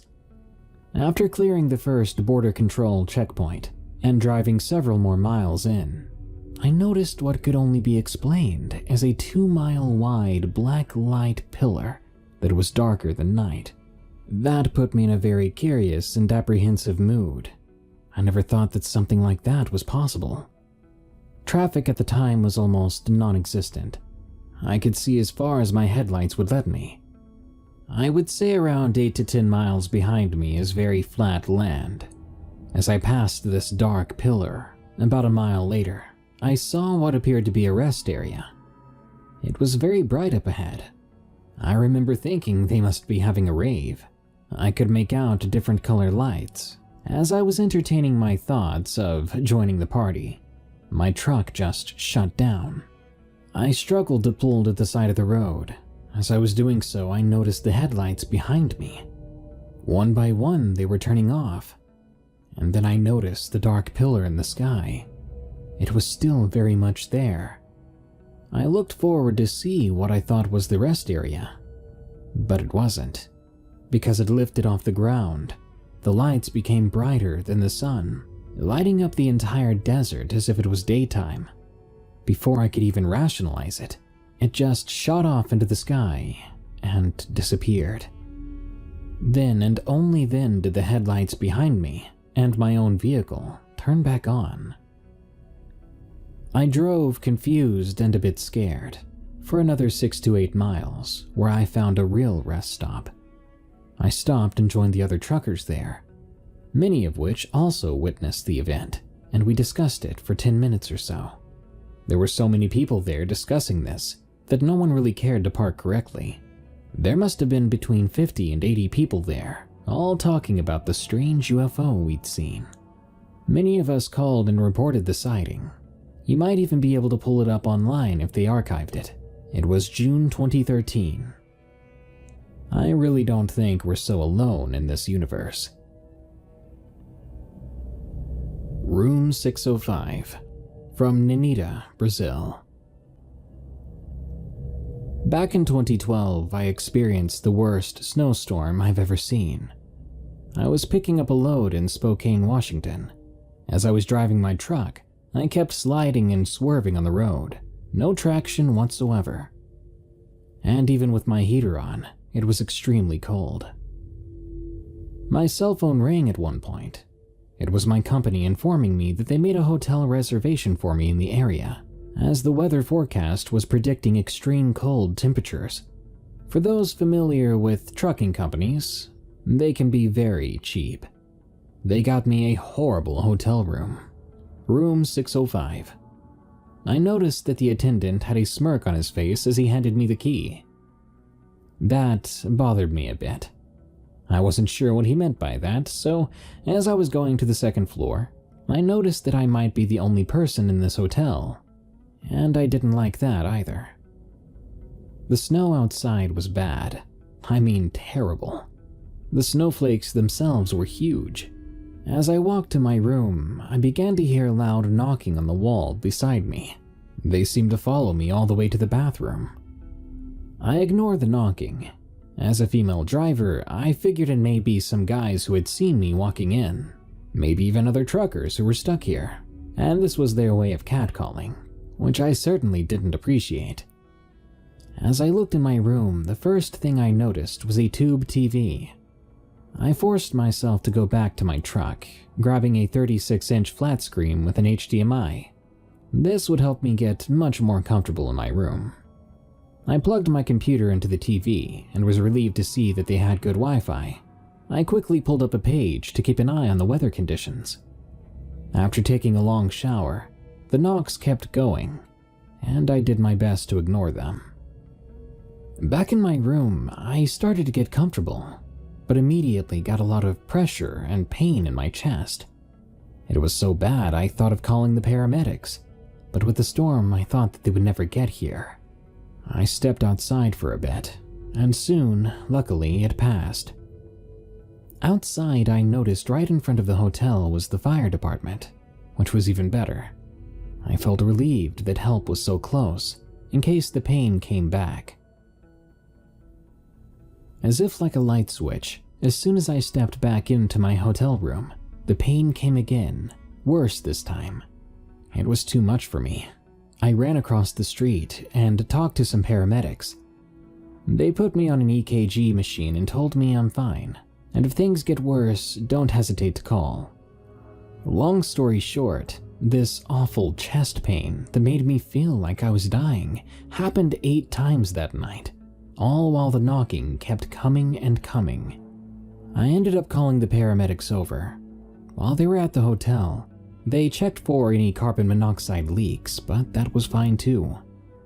When they were gone, I decided to pray. My mother always gave me holy water to bless my truck. I sprinkled a bit in the room, then lay down on the bed. And to my horror, the bed began to shake slightly. I was hoping that the people next door were just having a good time, if you know what I'm saying. But then the whole bed just slid to the center of the room. I was terrified. I quickly ran to turn on the lights, and as I looked back, I swear I saw a shadow move from the bedside to the bathroom.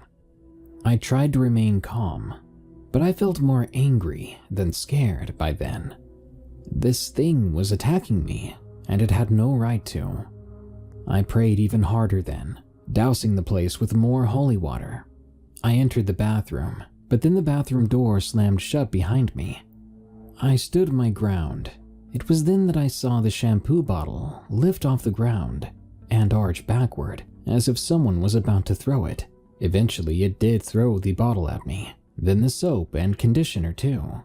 When I realized it was able to interact with solid objects like that to hurt me, I wondered what else it was capable of. I ran out of the room then, to the fire department. I told them what happened, but they had a good laugh. I told them to look towards my room. Mine was the only one with the lights on. It seemed I really was the only person staying there. And on my floor, we could make out a shadowy figure standing in the window. I could hear the firefighters gasp. The cops were called, and they checked my room. My room was in tatters, my laptop and TV in pieces, my clothes scattered across the room. I didn't bother picking up my things that night, and despite the cold, I slept in my truck that night. I couldn't help but remember the smirk on the attendant's face, like he knew what I was about to experience, and he still let me stay in that room. It was that experience that confirmed the supernatural for me. Be wary of staying in any room 605s in Spokane, Washington. Crowbar, submitted by Travis N. Back in 1995, I drove an 18-wheeler for a living for a short period of time. While I only traveled the highways for a little over a year, I had the pleasure, most of the time, of meeting some very nice and interesting fellow truckers.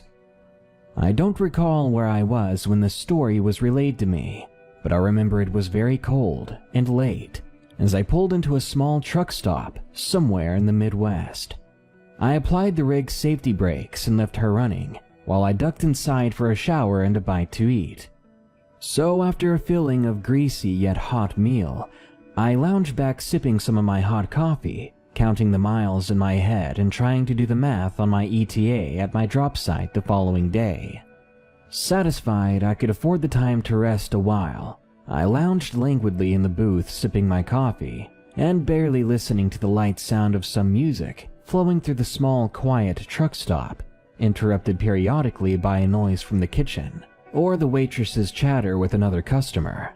I began to doze sitting up, the warm air and heavy meal taking its toll after the long day's drive. As my eyelids fought gravity, a voice addressed me. "Hey there." My eyes shot open to see a large burly trucker in coveralls. He was wearing an old hat that had seen so much use its logo was now unreadable. He had a thick beard and kind eyes. His face had been weathered perhaps by years of being on the road. A true veteran. "Oh, hello. Sorry, I began as he held up a patient hand, indicating he understood, and his face transferred the emotion of being sorry to have disturbed me. No, I understand. But if you don't mind some company, I haven't had a proper conversation with a live person in 3 days." He said it politely, but also his body language and demeanor seemed to leave me an out if I wasn't up for it. I was. So I motioned for him to settle in as I roused myself from a slumped position, a little happy myself to have a conversation that wasn't on a CB radio. He maneuvered his bulk somewhat awkwardly into the small booth, chuckling about the situation. I myself was no lean, trim athlete, but this guy was big. Not weightlifter big, but a throwback to the 80s wrestler big. In fact, he kind of reminded me of Hillbilly Jim, the wrestler back in the day. In fact, he introduced himself as Jim and shook my hand. As we made small talk, I mostly listened, occasionally telling him where I was from, where I was headed, who I drove for, the usual trucker small talk. He told me he was an owner-operator, his own boss, and he drove a flatbed hauling tractor parts at the moment. Then he began to ask me how I was holding up, if I liked my job. Real friendly conversation. Jim was honest, and what you saw is what you got. He seemed very enthused to have someone to talk to. Before we both knew it, an hour had flown by. He started to make a gesture to leave, voicing that he didn't want to overstay his welcome, to which I waved away the comment. "Actually, Jim, I'm in no hurry, and you aren't bothering me at all. I was kind of hoping I'd meet someone eventually that I could talk shop with and get an idea of what to expect out there." Jim smiled, and he seemed genuinely happy to hang out a little longer. He chuckled and mentioned, "I'm kinda glad you said that, 'cause I'm not sure I can get out of this booth at the moment." I laughed at him and took his meaning. It was warm and cozy despite the tight fit. He finished his coffee and casually lifted his mug to the waitress, along with a patient smile. He leaned forward as much as his girth would allow. He snorted and made himself comfortable, then asked, "You want to hear a true story, buddy?" He paused as the waitress filled his cup. I shook my head politely as she looked towards me. As soon as the waitress was satisfied that we were content, she moved on. Jim leaned in on his elbows, hovering his thick gray beard over his steaming mug. "You gotta be careful out there, friend," he began. You see, a fella like you driving for one of those big companies has too many rules. I raised an eyebrow. How so? I mean, yes, he was right, of course. There were way too many rules, most with safety in mind, but I was curious where he was going with this. I had heard of truckers carrying illegal weights on back roads, trying to avoid scales like up in Idaho, where an owner-operator of one's own rig could get paid by the pound. So naturally, there were those that loaded the crap out of their trailers, then rolled on heavy, hoping the DOT didn't pull them over and shut them down with a hefty fine. Then the profit was gone. But Jim wasn't talking about illegal weights or cheating logbooks for extended driving purposes. He paused and looked down as if deciding how to begin. Well, about 10 years ago, I was hauling box trailers like you are now. I was in the middle of nowhere, Wisconsin. Again, Jim paused, but not for effect. I could tell he was reliving some deep stuff, and I suddenly felt like I was violating his privacy. I felt awkward, but it passed as Jim continued. So, he began sipping again at the steaming caffeine. I'm getting tired, and it's about 1 or 2 in the morning, so I know it's about time to pull her over and get some shut-eye. Jim went on as I felt my drowsiness dimming. Well, as fate would have it, I see a sign for a Flying J truck stop. So I pull in and back her up and leave her idle. It was cold as a moose's tits out there, and I wasn't coming back to a freezing truck. He chuckled as we both looked outside at the freezing parking lot. Smiling, I nodded all too well how much I understood that. So I gathered up my stuff and rolled my fat self out of the truck, looking forward to a shower and some chow. He paused briefly. Now, I got my bag slung over my shoulder, and I lower myself to the asphalt and head on in, after locking her up still running, of course. I nodded for him to continue. Like I said earlier, there's laws and there's rules being that we drive federal motor carriers. I sensed where Jim was going with this. Jim had been armed. A lot of owner-operators carry weapons, some being guns, despite the federal law prohibiting it. However, many company drivers like myself seldom carried anything, as we could lose our jobs just for having a gun in the vehicle, and that's just for starters. Jim grunts as he shifts in the booth. I eat, I shower, and you know the routine. It's time to hit the rack. I cross the tarmac-sized parking lot heading back to my truck. He trails off, looking into his half-empty coffee mug. Man, he exclaims in a whisper. I can remember that cold air on my wet head. Hell, even with my hat on, I couldn't get back home to the truck fast enough. I had my keys ready, and I unlocked the door and popped the hatch. That warm air hit me, and I thought nothing could feel that welcoming. And I was right. Jim looks right into my eyes. I grab the trail, balancing my bag on my shoulder, and hike a foot up to the first runner. And then it happens. Jim makes a comic book-like noise or sound effect. Thwack! Right in the freaking ankle. I mean instant, chilling pain. I immediately drop, or more or less crumple to the ground, stunned from the blow and the fall. My ankle was on fire, and if you've ever taken a shot from anything in that freezing cold, it hurts. It hurts bad. He wasn't kidding, and now I was hooked. Jim continues with his voice now trembling, just slightly. I admired his ability to contain himself, as he continues as what he tells me horrifies me. I'm trying to pick myself back up, and I look up to see this figure, this shadow crawling out from under my rig. At first, I couldn't tell what I was looking at, and my ankle was numb. It was on fire at the same time. I simply couldn't get up. I just couldn't. I was all bundled up, overweight, and now crippled after being struck apparently, and falling off of my running trail. Holy hell, I muttered, my guts nodding in anticipation. Hell is right, Jim chided. So now I can make some sense out of what just happened, but there ain't no time, as this scrawny, wasted-looking fellow with a crowbar in his hand is scuttling out from under my rig, right towards me. Now I don't know what this guy's intentions were. Rob me? Kill me? Both? Steal my rig? All of the above. He choked back some of the dark memory.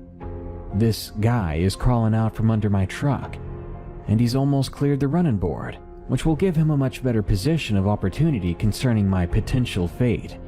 Then I saw the look in his eyes. It was a look of madness. You know, when you can tell someone is committed to whatever they're gonna do, no matter what. Yeah, this guy with his wet, stringy hair looked desperate and savage at the same time. I've no doubt he was one or both. Just Christ, I sighed. What did you do, Jim? I asked, fully enthralled in his tale. I was sitting across from a living Jim, and I already assumed he survived the encounter. But how? Well, he went on, I pulled out my .357 Magnum from my shower bag. Like I said, laws and rules are for some. I shot him twice in the chest. I was terrified, Jim admitted.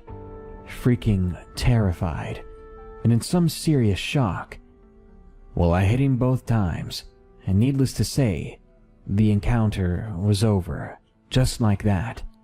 It seemed like it lasted forever, and at the same time just a few seconds. Hell, it don't really matter how long it took, but I finished what he had started. Jim seemed sad. He seemed lost for a second. I sympathized with him and empathized as well. He hated it. He wasn't bragging, and I was right. Jim's eyes watered a second or two, but being the tough trucker he was, he dried up just that quick. He shook his head. I just can't imagine how desperate or what this guy was thinking, but in the end it didn't matter. He was gone. Jim went on to tell me the Magnum gunshots alerted the truck stop and the police were called promptly, as well as an ambulance for Jim. The crowbar guy didn't need one. Yep, I spent 3 days in the hospital with my life idling out there in some truck stop with 2 bullet holes in her. He laughed a little to ease the tension. No, they towed the bastard. Took good care of her for me until I could get around again. But man, that's your home. And well, I killed that stupid guy. I killed that stupid bastard. Jim trailed off with a quizzical look on his face as he quickly reflected back to that night. The table lurched a little as Jim awkwardly shuffled to his feet, throwing a few ones on the table. Be careful out there, kid. Always be aware of your surroundings. All of them, he stressed. He tipped his hat at me, smiled, and as he lumbered off, I noticed for the first time he had a slight limp in his right leg. The Unmarked Semi. Submitted by Hannah R.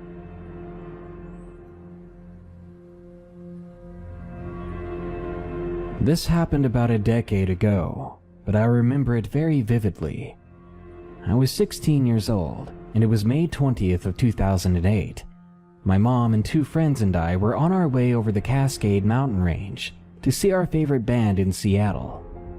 I live in the dead center of Washington State, about 3 hours from Seattle. For those of you who live in the South or other states that don't have mountain passes, basically to get to towns that are on the other side of the mountains, you have to drive up and through the mountains on a highway with an extremely steep incline. And yep, you guessed it, people always speed. They pass when there are no passing lanes, and a lot of fatal car accidents happen on this specific pass we were traveling. There is always a chance something bad is going to happen when driving it. So we started on our journey in the afternoon, and we weren't even to the top of the pass yet, when in the rearview mirror behind us in our lane, my mom spots a few cars going off into the ditches and on the side of the road. They were lucky it wasn't a sheer drop-off at that point of the road. It's only 2-lane traffic, so yeah, whatever was forcing these cars off the road was definitely gaining on us fast. My friends and I were looking back to see what craziness was happening, and we spot it. We relay the information back to my mom, who needs to really focus on driving right about now, and she can't see what's going on behind her. It's a massive semi-truck. It has a huge cabin, light blue, and completely blacked out windows. I mean, you could literally not even see a silhouette from anyone inside. The semi is about 3 cars behind us now. It is literally hauling up this very steep incline. That's pretty much not even possible for semi-trucks to do that. They usually put on their hazards and slow down, then get to the right of this steep hill. As he was gaining on us, he was forcing more and more cars behind us off of the road. He just didn't care. Whoever this was not caring about the safety of anyone else, and we were now very, very scared for our lives. My mom has a Subaru Forester, so we were outrunning him pretty good. Then he was right behind us, so my mom pulled over to the right and slowed down as much as she could, just to let him pass. As he passed, we wanted to take down his plate number and company so that we could call in a very deserved complaint. I kid you not only the trailer of the truck was completely blank, but the doors of the cabin were completely blank as well. They didn't even have any plates, and all that was visible was a giant American flag painted on the front of the grille. That's some scary stuff just remembering it right now. Thankfully, he didn't force us off the road. The other cars were staying really far back from him, but my mom was in shock and really ticked off, so we sped up to pass him and get away from him for good. We didn't want to witness or be behind him when he caused a massive wreck. So pretty fast we got up next to the guy to pass him. At this point it had turned into 2 lanes, so it was safe and legal to pass. We were almost clear of him, but one of my dumb friends literally just flipped him off. That's a genius move, isn't it? Especially when doing it to someone who literally just doesn't care. So we passed him, barely. Then he starts speeding up again to do who knows what to us, so my mom just floors it.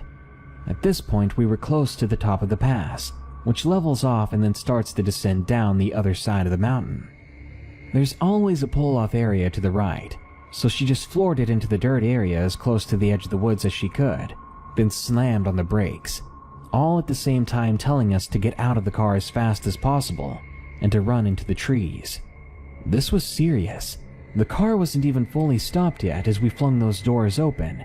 We left them open and ran into the woods. We ran about 30 yards in, then finally stopped and gathered ourselves.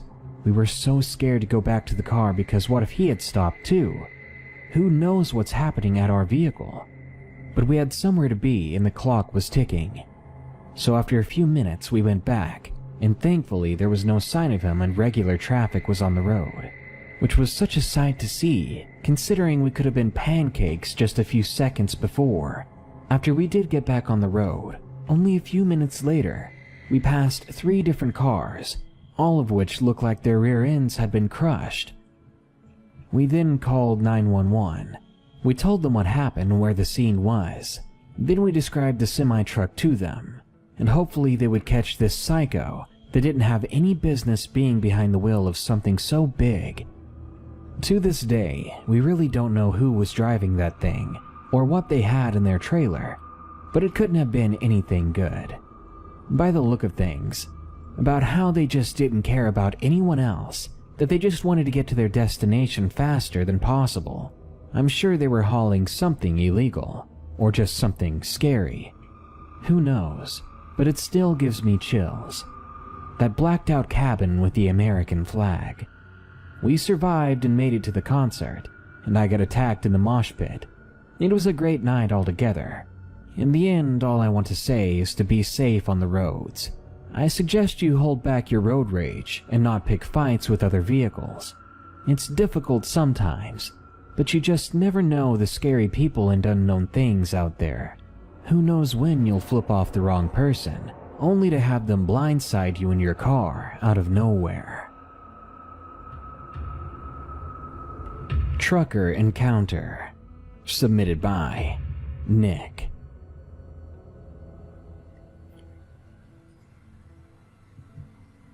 This incident happened only a few months ago. The exact date slips my mind. We had been on a road trip to my old hometown. We had my childhood home up for rent and were going to evict the current renters for ignorance, and sadly we lived about 46 hours away, clear across the state. Thankfully, me and my mother had actually been around the state many times, from delivering animals for money to just trying to find a new state to live in, from California to Oklahoma. The exact place this happened had to be somewhere in Nebraska. It was late at dusk. After driving for days and being so close to our destination, it seemed like a breath of fresh air to see a Pilot gas station.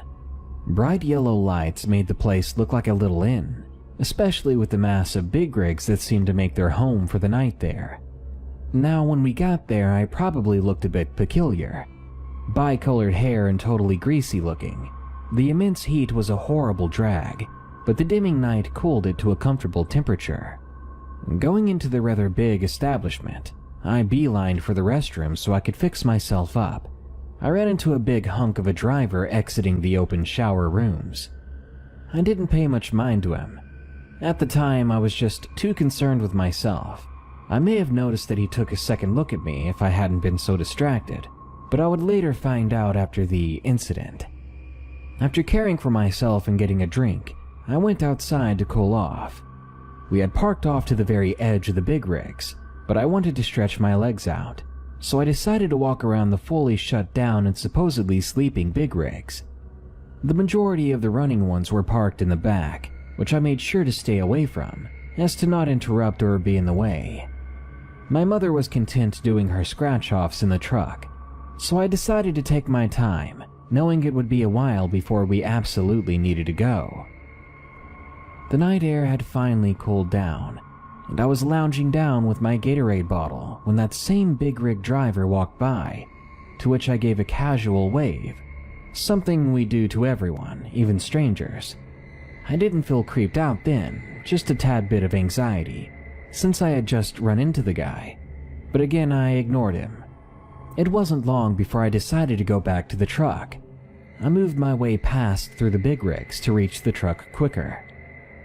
As I passed through the first 2 rows of trucks, I suddenly heard a gruff cough, just to see the same guy somewhat blocking my path. I slowed down, and I felt a tad eerie, as how much of a coincidence would it have to be to see the same guy where I'm at 3 times in a row? Right as I'm about to walk past him, the guy grabs my arm. I stiffened up and turned to him, obviously nervous and a bit irritated. I remember saying, "Excuse me, what are you doing?" I've personally heard enough trucker murderer stories to know to be freaked out at that point, so assuming I was in danger, I made sure to tell him of my mother waiting and such. But this mountain of a man seemed to not be fazed whatsoever. He smelled of oil and sweat. I jerked my arm away and moved back, hearing him speak now. "Aw, now come on. Don't you want to see the inside of my rig?" I shook my head no and went to turn around and pull away, only to be grabbed again, and at this point I was getting terrified and pissed. Now that I look back on it, screaming would have been a great option, but I was so angry and horrified, it slipped my mind entirely. I turned to him and said in my most sarcastic voice, "I'm sure your rig is beautiful, but I need to get back." Before I could finish, he interrupted me. "Now, Missy, please come take a ride with me. I could show you some pretty neat things." He began to pull on me, moving towards the rig next to us. If I had watched him earlier, I would have totally bypassed this aisle, but I didn't. Again, a dumb decision. I struggled from his grasp when finally, he tried to get a better grip by letting go and grabbing me again, but I thankfully slipped far enough away in a jog. I took a deep breath and I ran toward the truck. Back in the truck, I pondered the incident as a flood of rigs went by. I assumed he was in one of them. Considering what he'd just done, he was probably making his getaway, watching me from his cab. I ended up not telling my mother until after we made it home. The moral of the story here is to pay attention to those who surround you. Don't walk around alone with no protection, in the middle of nowhere at some gas station. How did she survive? Submitted by Jessica. This is a story told to me by my uncle. His name is Stacy, actually. I love listening to stories about each state and seeing pictures from places I've always wanted to go. He always seems to have a story of creepy people or drunks he's encountered, but this one chills me in a special way. We live in Tennessee. One day he had to take a load of produce to Illinois. He left around 2 a.m. because where he needed to pick up his trailer was rather far away, and he wanted to get a head start. Around 6 in the morning, he picked up his load and headed off. Fast forward about 3 hours and he's in the middle of Kentucky. He pulled off in a truck stop to get some dinner, because he had to take a break later so he could go to sleep and rest up a bit. He ordered a hamburger and sat down to enjoy. Then some girl walks up to him dressed in a ragged dress. My uncle politely asks if he could help her, and she just said, "I put his body in the river. It's in trash bags." Right away, this freaks my uncle out. He looks away from her and tries to ignore what she just said, trying to finish his food.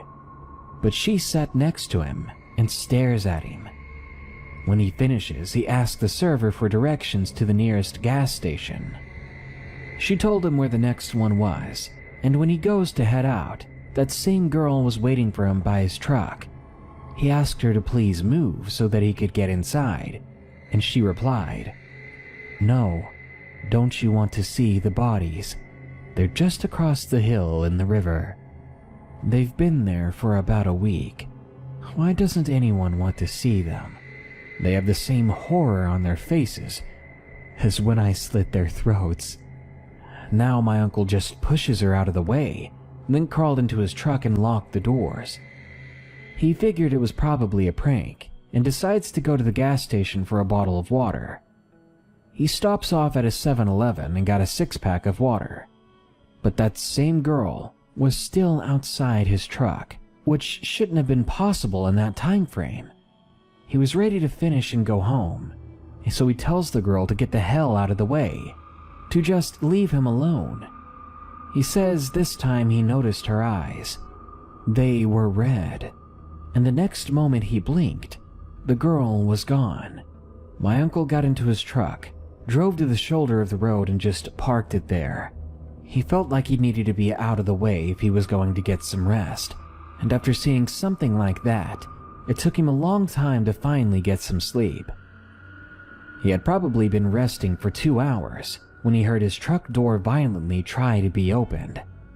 He opened the curtains only to see the same girl holding a knife, a bloody knife. She was saying, "I told you, the bodies are real, and you're about to be one of them." Making sure the doors were still locked, my uncle started the truck and left right away. He didn't stop driving until he arrived in Illinois, and luckily once there, nothing else happened to him. On the way home, he had to go back through Kentucky, and he would see her on the side of the road every so often. But the moment he crossed back into Tennessee, the weirdness would just stop. He has told me and the rest of my family to never go to Kentucky. He says, "Every time I go, I see her. It's like some curse that lives and breathes in that hellhole of a state." None of us dare to cross the Kentucky line after hearing this story, and I don't think we ever will. I know it sounds weird, and it's nothing personal against Kentuckians, but please be careful if you're going to Kentucky. It seems the demon picks its victims, and they're almost always truckers. Trucker's Hell, submitted by Orion. This story takes place at a summer camp that I'd go to as a kid. This is actually a story from one of the campers' dads, not my own. The story begins with my friend's dad leaving from a small town in Colorado with his long haul to Idaho. He's a truck driver. He arrives at his first stop like always. He eats some McDonald's like he always does and fills up his truck. He leaves Colorado and prays he'll have a good trip. He enters Wyoming at around 12 that day. There, the winds are very intense, and he's suddenly frightened by something he hears. It sounds like someone is screaming. He looks around and sees nothing, and he gets back in his truck to continue driving. He drives for another half an hour or so, but he hears the same screaming voice. On the road ahead, as he passes by, he sees a woman covered in blood screaming something along the lines of, "You killed me," and points right at him, with blood dripping from her eyes. He looks at the clock. It's 12:45. He's in his truck and just saying to himself that he's just tired, that he needs to get some rest. At the next truck stop, he gets out to go in and grab something to drink, but as soon as he opens the door, the wind slams it shut, and right there before him is the same woman as before. He tries to climb back in the truck and start it, but now it's stalling, and he's 100% convinced that he's a dead man. And right then the clock hit 1 a.m. The truck roars back to life, and the woman is nowhere to be seen. He hauls himself out of there. The rest of his trip to and from his destination goes fine. When he gets back to Colorado, he says he quits his job to his boss. The job was just too stressful and kept him away from the people he loved. He gets married to his girlfriend at the time a year later, and they begin to have a family together. Well, a few years after he quit, his old boss calls one day, telling him that one of their men, who was driving the same road he drove right before quitting, had just been killed. They say that someone ripped his chest open with a hunting knife, writing, "You killed me," on the windshield of his truck. My friend's dad was 24 when this happened, and he told his son to never stay out past midnight because that's when the demons come out, and they're always looking for a victim.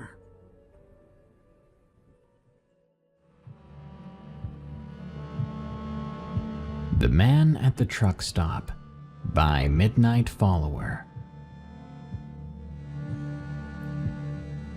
When I was 16 years old, I lived in a fairly small town.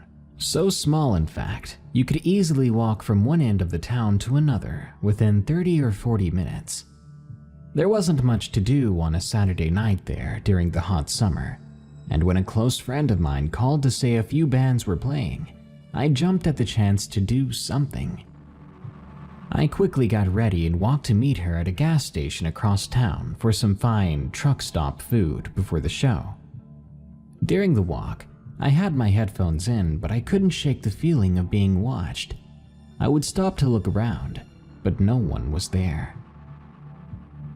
Once I reached the truck stop, my friend Maggie was already waiting inside.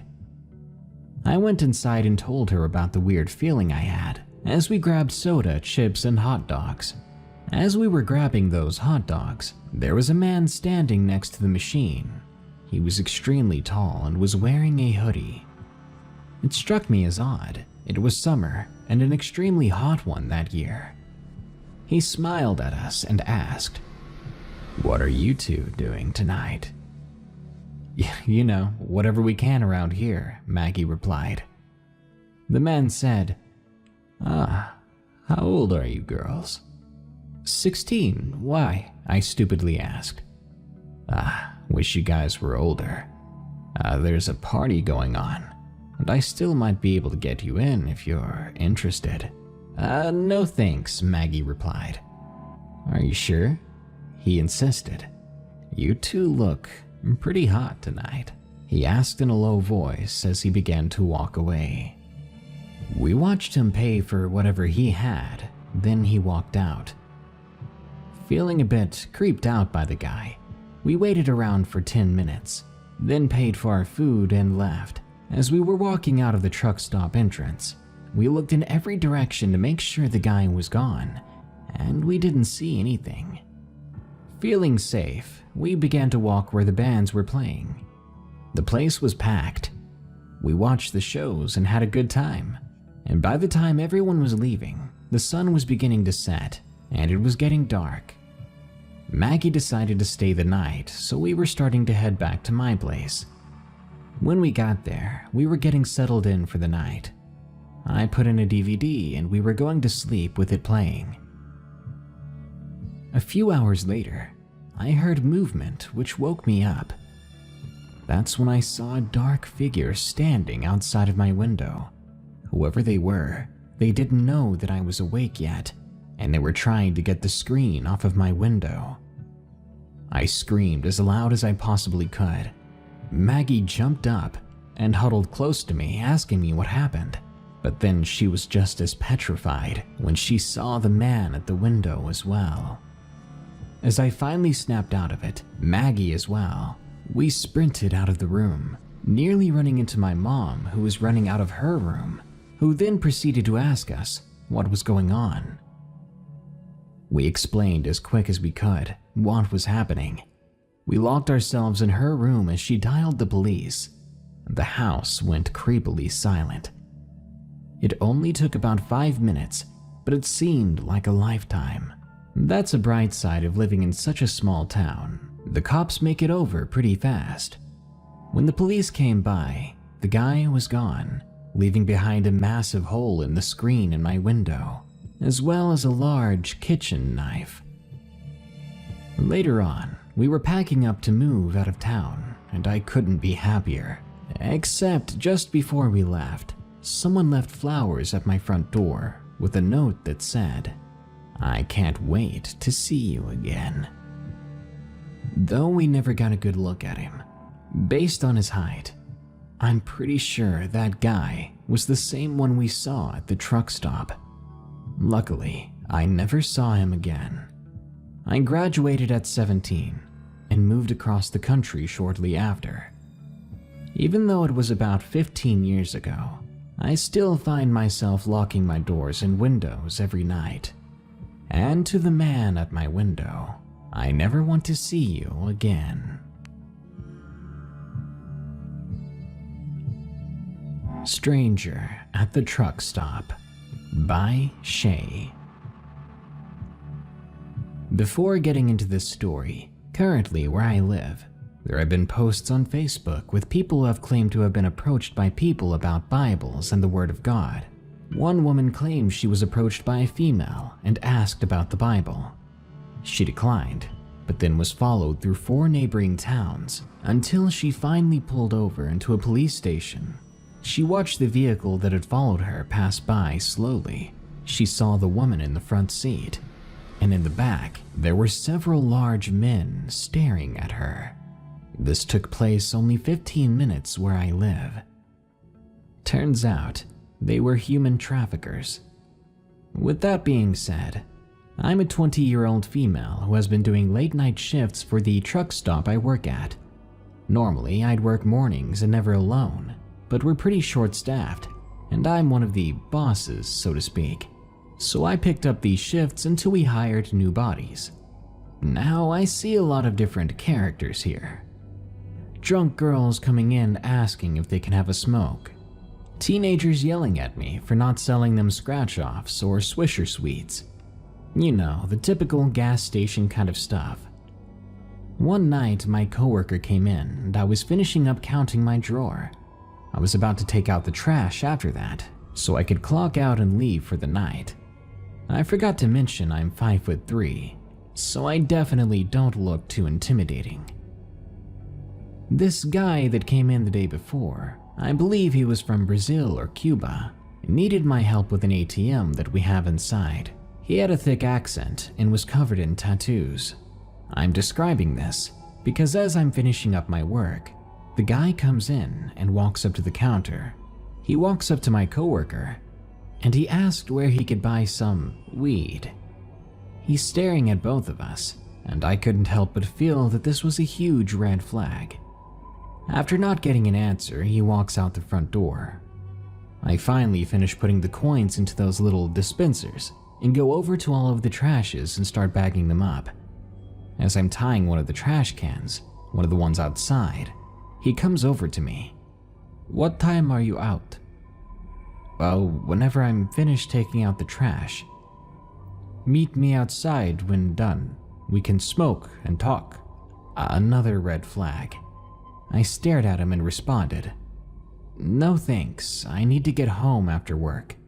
He replies, "You can spare 10 minutes, I'll be outside." So this guy I've only ever seen once before is telling me that I have to make time for him.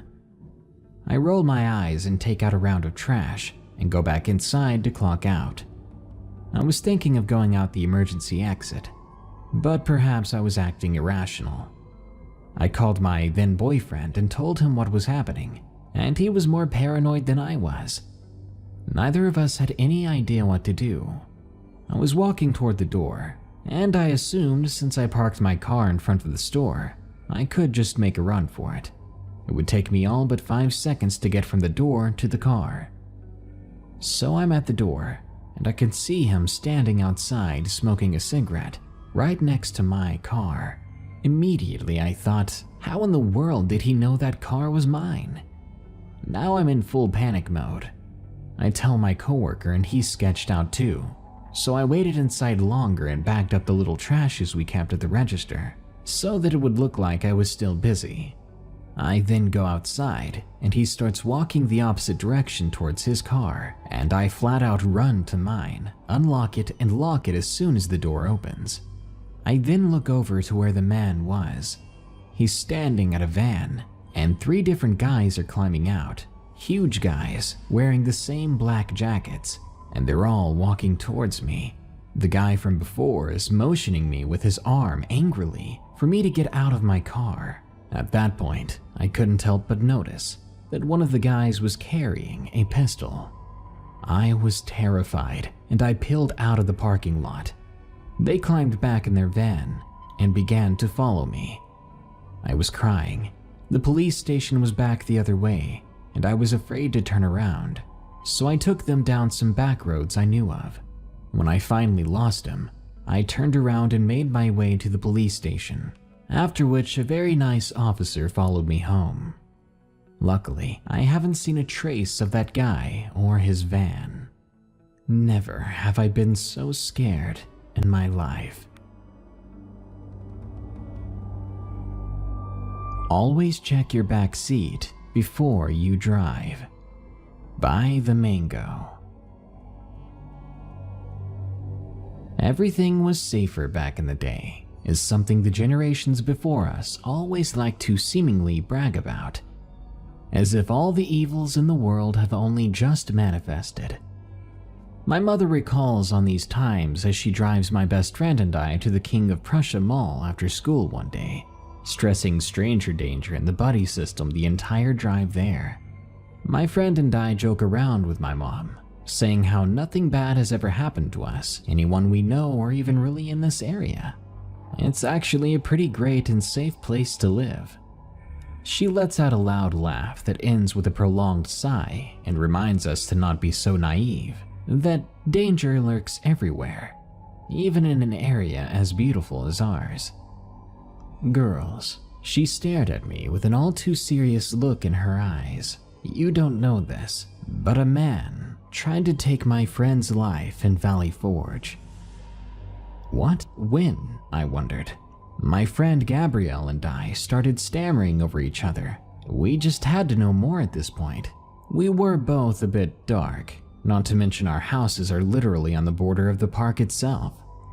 As my mom begins the story, Gabrielle and I prepare to laugh at what she might call scary, but we really had no idea that this would end up being our go-to, you want to hear a creepy story, tale.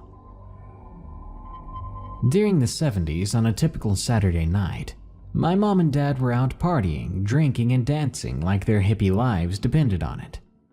A friend of theirs was a park ranger for Valley Forge National Historical Park in Pennsylvania, where we live, and part of his pay included housing. That night's party was at their ranger friend's place, a massive stone house from the days of George Washington, with stretches of land before the next ranger's home. Mom and Dad had driven to the party together and met up with their friends, twins Paul and Sarah.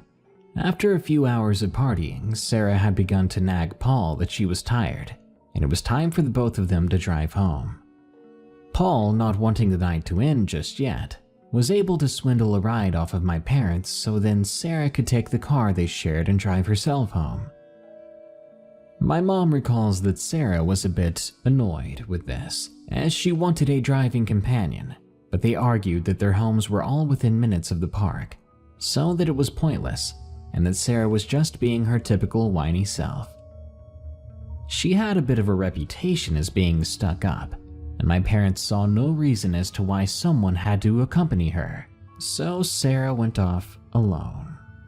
Within the first few moments of leaving the forested area, Sarah realized that she's so low on gas that she wouldn't make it the short drive home. Even more annoyed now, she pulled into a small, dimly lit truck stop that was located next to the park. I always found it odd that a National Historic Park had a random gas station by it, but I guess there are main roads that cut through the park itself, so it was necessary. Anyway, while in present-day America, only New Jersey and Oregon have gas attendees that pump gas for you. But back then, it was more common than not for gas attendants in every state to do this. So the attendant came out to Sarah's car, fills it up, and makes some idle chit-chat while doing so. As he finishes up, Sarah turns from the attendant to grab cash from her purse, and when she turns back to face him, she notices his expression seems off, just distant, like he doesn't see that she's sitting there, arms outstretched, overflowing with bills. You need to come inside to pay, he says quickly, while closing her hand over the money. What? Sarah's confused. There's no reason why she'd have to go inside to do that. He can just take the money to the register and it's done. He can even keep the freaking change, she thought. You need to come inside to pay, he repeated with a much harsher tone. Now you may be thinking, why didn't she just drive away then? Well, I mentioned earlier that Sarah is a bit stuck up, and well, unfortunately, she's not very smart either. She had a follower type of personality that got her into a lot of trouble all throughout her life. Actually, my parents are no longer friends with her because of her attitude, but on that night, that attitude may have saved her. Sarah cautiously exited the car and made her way to the gas station front doors. The attendant kept uncomfortably close to her. At this point, Sarah has no idea what's going to happen, but of course, the worst possible thoughts were running wild in her mind. The second the attendee and Sarah make it through the doors of the station, he springs into the air and launches himself at her, sending the both of them flying behind the main counter and slamming into the ground. He's a huge guy compared to her small frame and is practically crushing her to the point where she can't make a sound. She can't even pick up her arms or legs to hit him.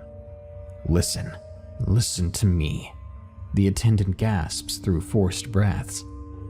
There's a man lying in your back seat. The man sits up and shifts his body so that both himself and Sarah can't be seen through the windows of the store. He then fumbles around the underside of the counter and hits the store's panic button, something to instantly alert the cops that the store is in some sort of trouble. The whole time, Sarah's in a daze.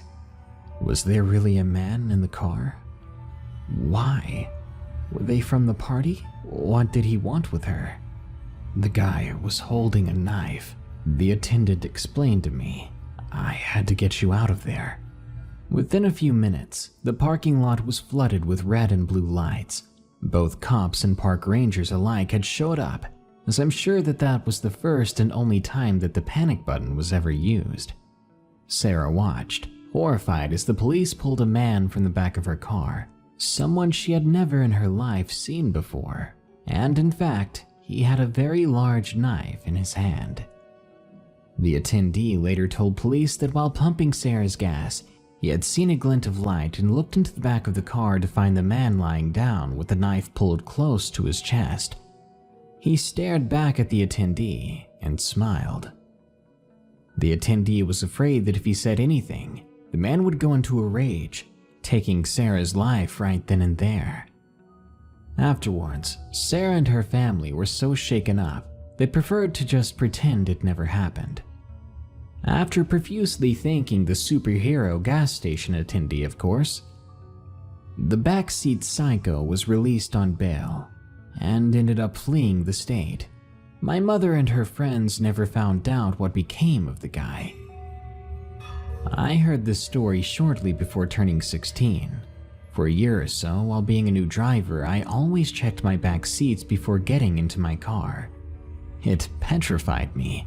I'm 24 now, and I get very uneasy remembering this, especially when I'm on the road. You might think this story sounds familiar to an urban legend, but all legends arise from some sort of truth. So remember, don't get in your car until you've checked the back seat. Summertime Stalking by Michelle. I'm 54 years old. I've got 2 kids of my own. Over the decades, I'd say that I've acquired quite a few interesting stories from my youth. Unfortunately, many of these stories are not the friendliest. I grew up in the city of London, Ontario, Canada, from 1963 up to the early 90s. However, if there was anything at all to say about London at the time, it would be that too many life-threatening people lived there. Stalkers, predators, people who would get a jolly out of taking your life. It was a dangerous place, and it was wise to not get too friendly with anyone. Living in a city like that all your life, you're bound to come across 1 or 2 of them. And unfortunately, I was no exception. I must have been 16. The year was about 1981. At that time it was summer, and I started working at a truck stop and diner just a little ways away from London. It was half a mile away from my parents' convenience store and my house. It was a lovely little establishment, as there were home-cooked meals served every day, and my boss was a wonderful lady who worked her butt off, although her husband was an absolute abusive knobhead.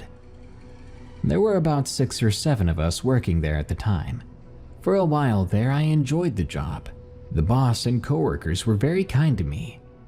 The people who came in to eat seemed to enjoy the service as well, and my parents would often come by to order from me. I only worked at the place for about a week or 2. I actually quit, due to a boy the same age as me named Elliot. Elliot was a relatively attractive guy. Tall, blonde hair and blue eyes. Honestly, Disney Prince material, if he wasn't such a huge nutcase. But I didn't know that until it was too late. He worked in the truck and bar area of the building. Out of the whole time I worked there, I only talked to him once, and I mean an actual conversation. And I suppose that was all the time he needed to figure out that I was his brand new obsession, which opened up a can of worms that were endlessly dumped on my head for the next 3 years. You see, during our conversation, it was as if he went into a trance-like state. He started going off about war and morbid topics in the area, and if I'm being completely honest, that was more than enough to convince me to stay away from the guy. Not because he was talking about weird things, but just how quickly and naturally he went on to disgusting topics, staring blankly into nothingness as he described how wicked some of the more disturbing body pictures were, describing some websites he'd found where you could watch supposedly real videos of people being dismembered. I wish I could say that's where the story ended, just me staying far away from this guy. Like most jobs, phone numbers of each one of the staff members were posted on the wall inside the staff room, in case someone needed a shift covered. I guess before I quit, Elliot wrote down my phone number. I say this because before I quit, I began to get strange phone calls from who I assumed at the time was him. Back in the 80s, you couldn't track phone calls since they were landline phones. I was pretty much screwed, and I wasn't even sure if this was something I could tell the cops about. The things he would say on the phone to me are what I can only describe as disturbing. They made my skin crawl. It didn't help that I would get a phone call every time I'd seen him earlier in the day. Even if I may not remember every call word for word, I can certainly remember the way the phone calls would start out. Nearly each one would start out with a man's heavy breathing. Now imagine being home alone, just relaxing after coming back from a day of shopping and picking up a ringing phone, only to hear some deep and heavy breathing. When I was a teenage girl, it was fair to say that it scared me half to death. One of the first instances where it got really creepy was when I was out playing bingo with my folks and a friend of mine. At the time, I was still working at the truck stop. My sister's daughter, who I grew up with, was working in my parents' shop that night, and I had told her if anyone called and asked for me, just tell them that I was out, that I'd be back later to get back to them. Our game of bingo went on normally as bingo in a city full of criminals, alcoholics, and farmers could go. My dad was talking about how stupid bingo was, and my mom didn't really care and just wanted to enjoy herself.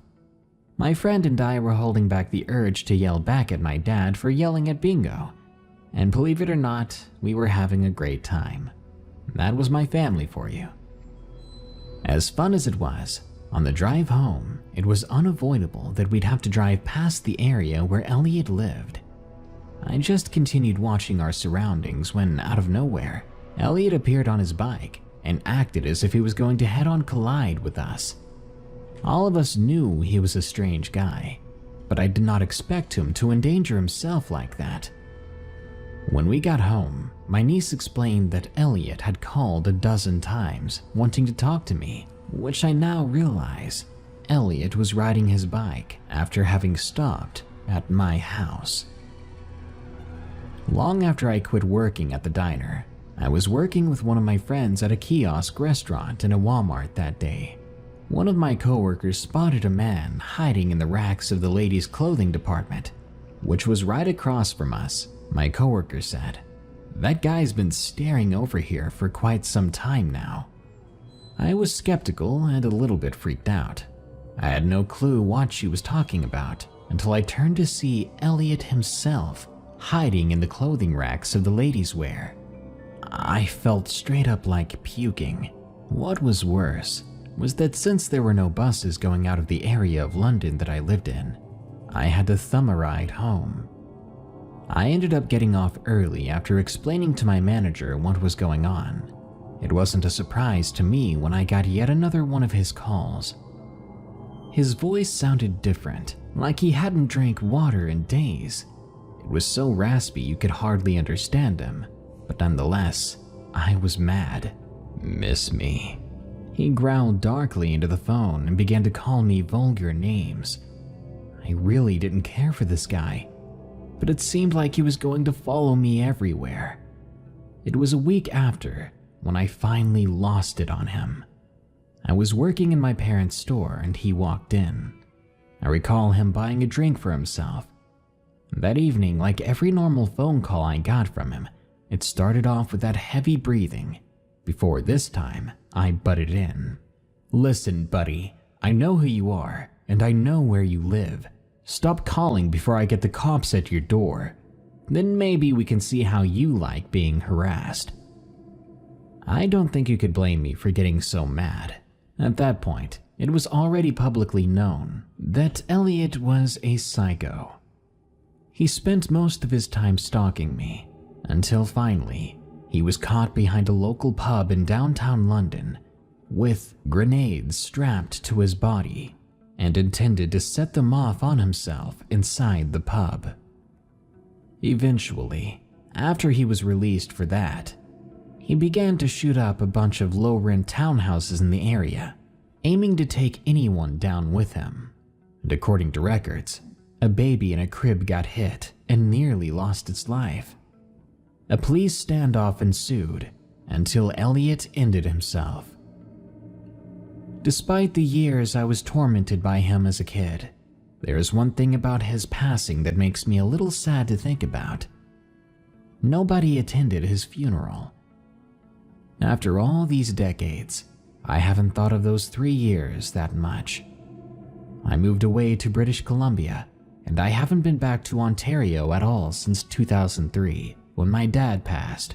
I know I grew up in some very stressful situations, but I guess I can call it all a learning experience. Dear Woman by Peter Parker.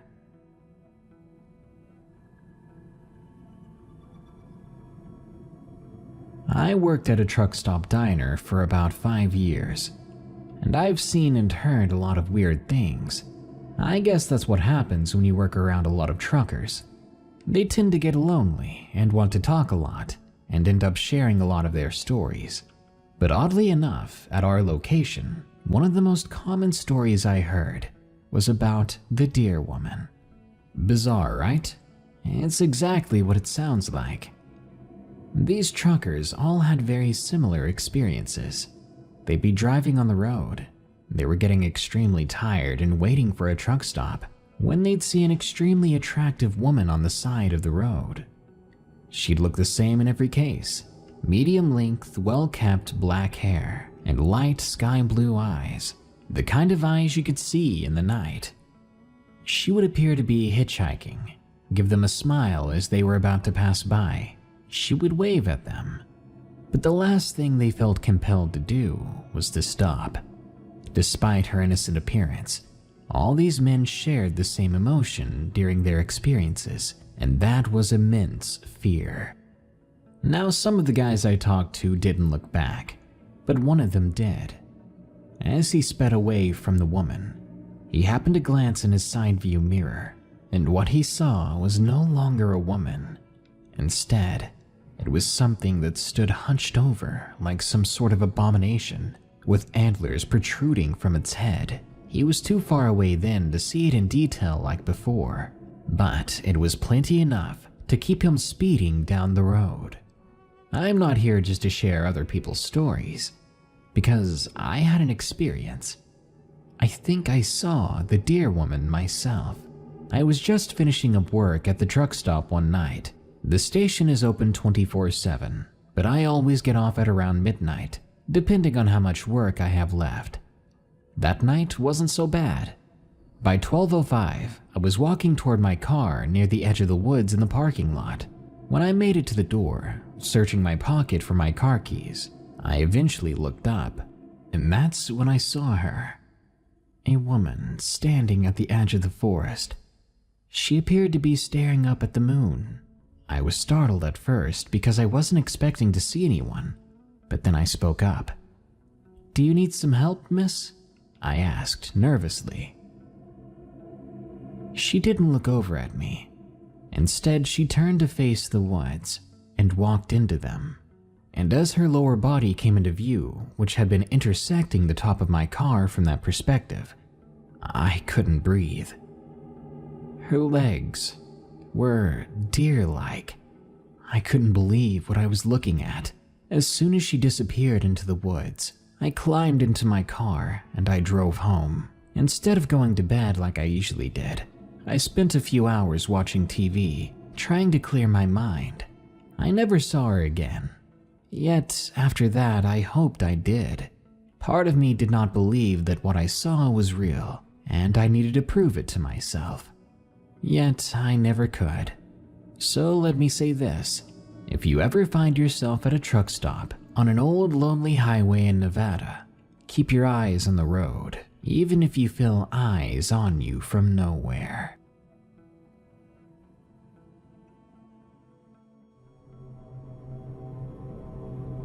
Truckers Road, from Backwoods Northwest. I have 2 stories. The first was paranormal and scary for other reasons. The second is scary and involved a trucker legend I'll give you info on when the time comes. Number 1. I was driving OTR, or over the road, last year with a company that required trucks to have 2 drivers. When me and my co-driver met up, we set up a schedule. He would drive days and I would drive nights. For any other trucker reading or listening to this, I do actually like driving at night. I know, maybe that's weird. Moving on to the story, we were taking a load to Oregon from Missouri, driving on I-84 west in Wyoming, near Elks Mountain. It was near midnight, and while the weather wasn't that bad, it could have been better. A little rain and wind, but again, not bad. I'd hit my last fuel stop in the state, got some lunch, and rolled on. A little ways down, I saw a truck in the eastbound lane. It was every trucker's dream, a fire engine, red shiny chrome all over. The truck you see when you think of an 18-wheeler. It stuck out for 3 reasons. First, it was the only vehicle heading east on that stretch. Second, it was bright, like it was glowing, or there was a spotlight on it. Third, it had a huge cloud of fog right behind the cab, like it was pulling it along. This cloud stretched to cover the entire interstate, and as soon as the truck passed by, the fog was just gone. I looked in my mirror and didn't see anything. Then, not even 5 miles further, I was in a windstorm. I'm talking 60+ mile-per-hour winds with gusts of 100+, pushing an 80,000-pound truck like it was nothing. As I was fighting to keep my truck on the road, I kept seeing the red one in my mind and thought maybe it was a warning. I yelled over at my co-driver to find the next best place for us to pull off at.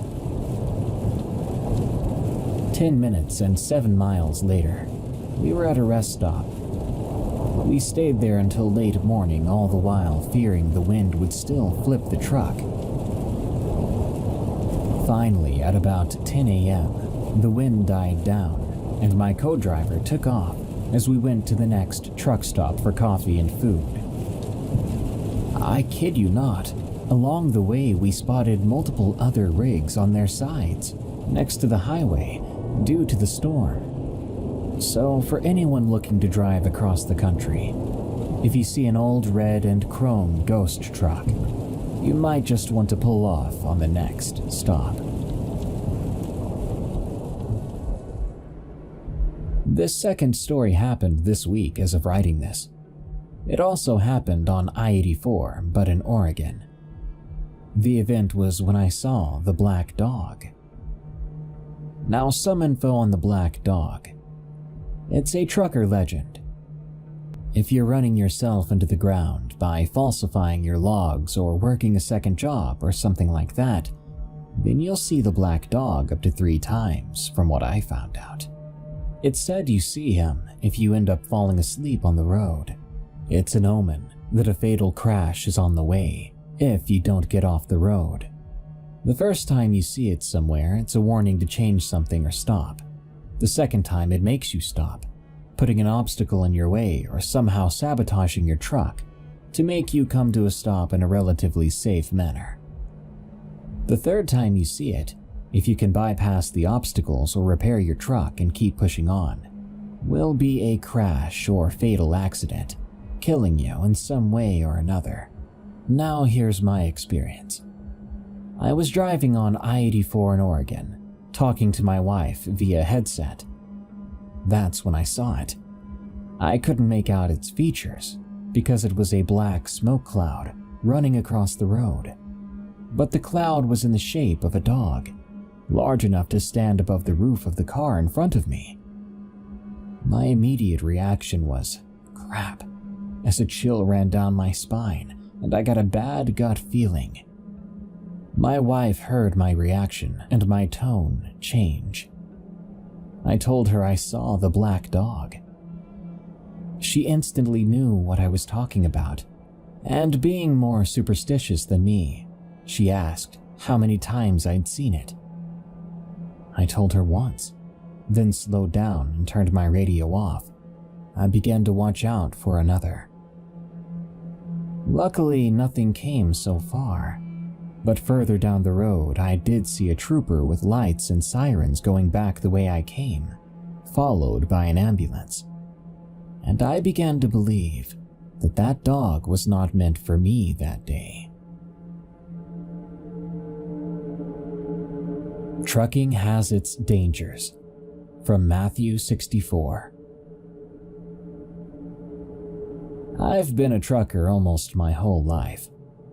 On the road, you're prone to a lot of danger. Even with the amount of experience I've had on the road, it's made me realize you can truly never be ready for the most unexpected situations. I recall a time a few years back where I was making a trip from Seattle to Washington, D.C. I was transporting some sort of computer chips. The trip was around 3,000 miles, and I knew I was in for a ride. The ride was like any other, the same old, same old. Throughout the first day, everything went well. As night approached, the only memorable thing that happened was some sort of accident. I hadn't seen it happen, but I drove past the rubble scattered about the road.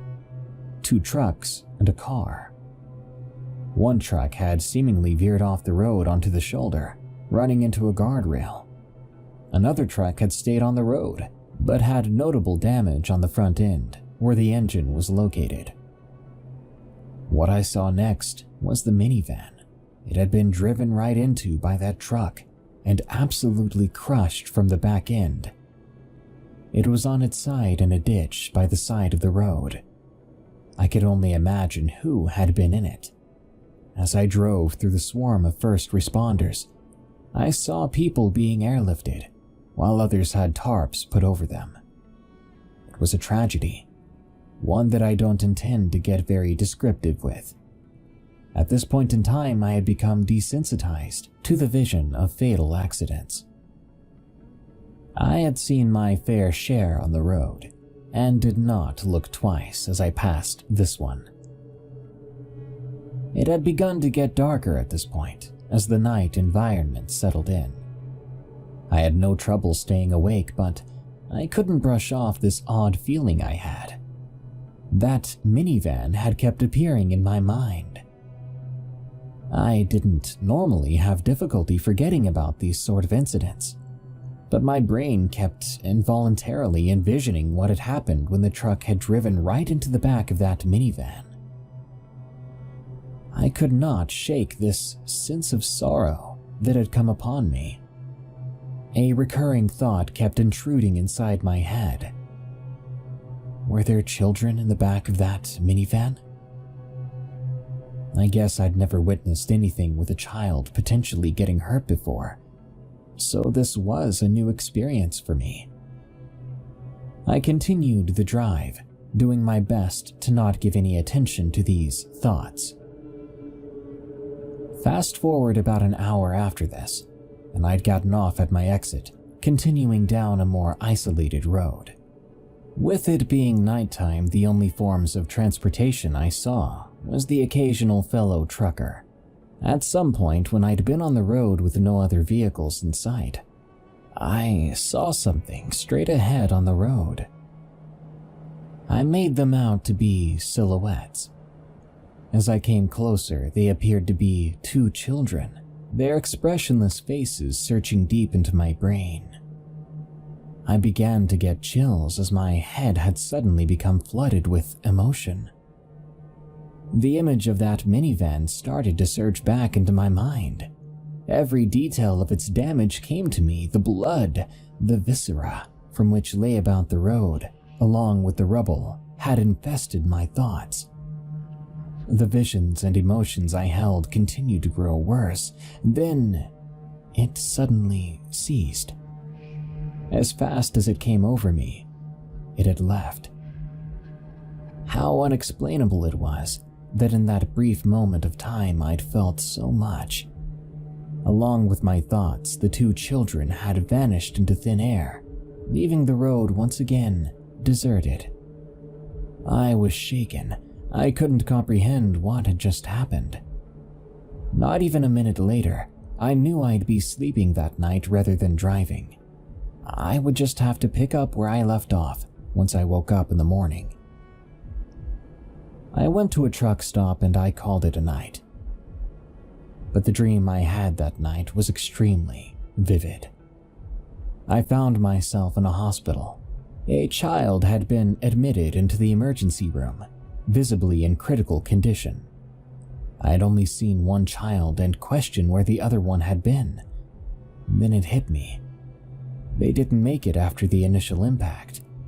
As I continued to look on as the doctors crowded around the child, the same intensified emotions swept upon me, and as soon as that happened, I woke up. It was morning. I realized I needed to get back on my route. The day went by fine. Nothing ever happened again with my thoughts or sudden intensified emotions. It's been years since this experience, and I've never had anything quite like that happen since. I still have no idea what took place during that drive, and I've kept it to myself all these years. I figured this would be a good place to share it, if any. The one takeaway from this experience that I've realized is to always be cautious. Don't drive under the influence. Don't drive if you're tired. Don't do anything if you're unsure of what the turnout might be. It's best to play it safe rather than end up in serious injury or death. The events that took place during that period serve as a continuous reminder to me. Radio interference from battle tendency. I used to be a truck driver out of the US. I worked for a company that was hired by all sorts of people to drive shipments between states, or sometimes across the southern border. I had that job for a long time, and 5 years or so in, nothing out of the ordinary happened to me. The scariest thing was probably when some guy at a truck stop retold Phantom 309 like it was his own story, before the waitress gave him heck for it. That all changed in the story I'm about to tell you. It was early July, I believe.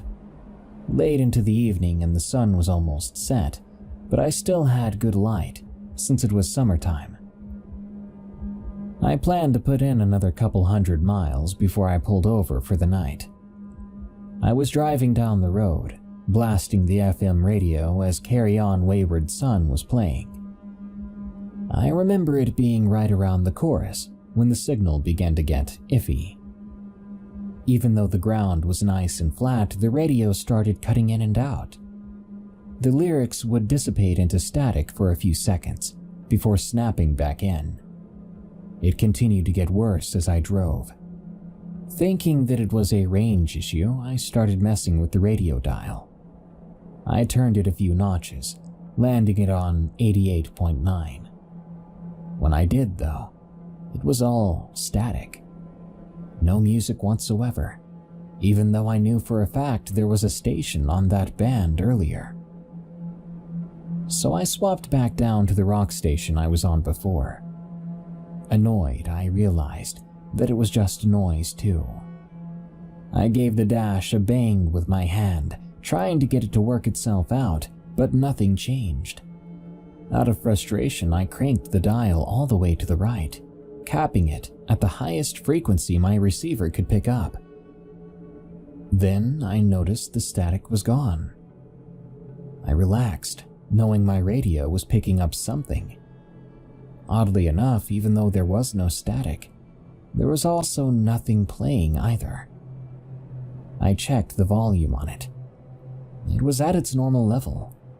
I think then I figured my radio was busted, and I let it stay on, hoping it would magically kick back in eventually. Another 10 minutes went by. The sky had gotten a little darker, but my rig lights gave me all the visibility I needed. I was just getting used to the hum of the engine when, without warning, a sound sputtered out of my radio. It only lasted for a second, a single long tone. The best way I could describe it would be the noise an old-fashioned television plays when it can't find a channel. When it ended, I checked my radio again. Since I knew the receiver had to have picked up that sound from somewhere, I let it keep playing, mostly out of curiosity. Within 30 seconds, the radio made another sound, like the tone from before, but a lower pitch. It lasted for the same amount of time. I was unnerved as it kept playing. As time went on, the gap between the sounds lessened. It was getting to the point where they were playing one after the other consecutively. Thinking some station was doing tests, I decided to switch the receiver to a different frequency. I scrolled the bar pretty far, landing somewhere in the mid-90 range. Interestingly enough, that new station was playing the exact same noise, so I kept scrolling through. Eventually, I got down to the 80s. All the stations were playing the darned robotic tones. At that point, I didn't know what was going on. I was in the middle of the desert.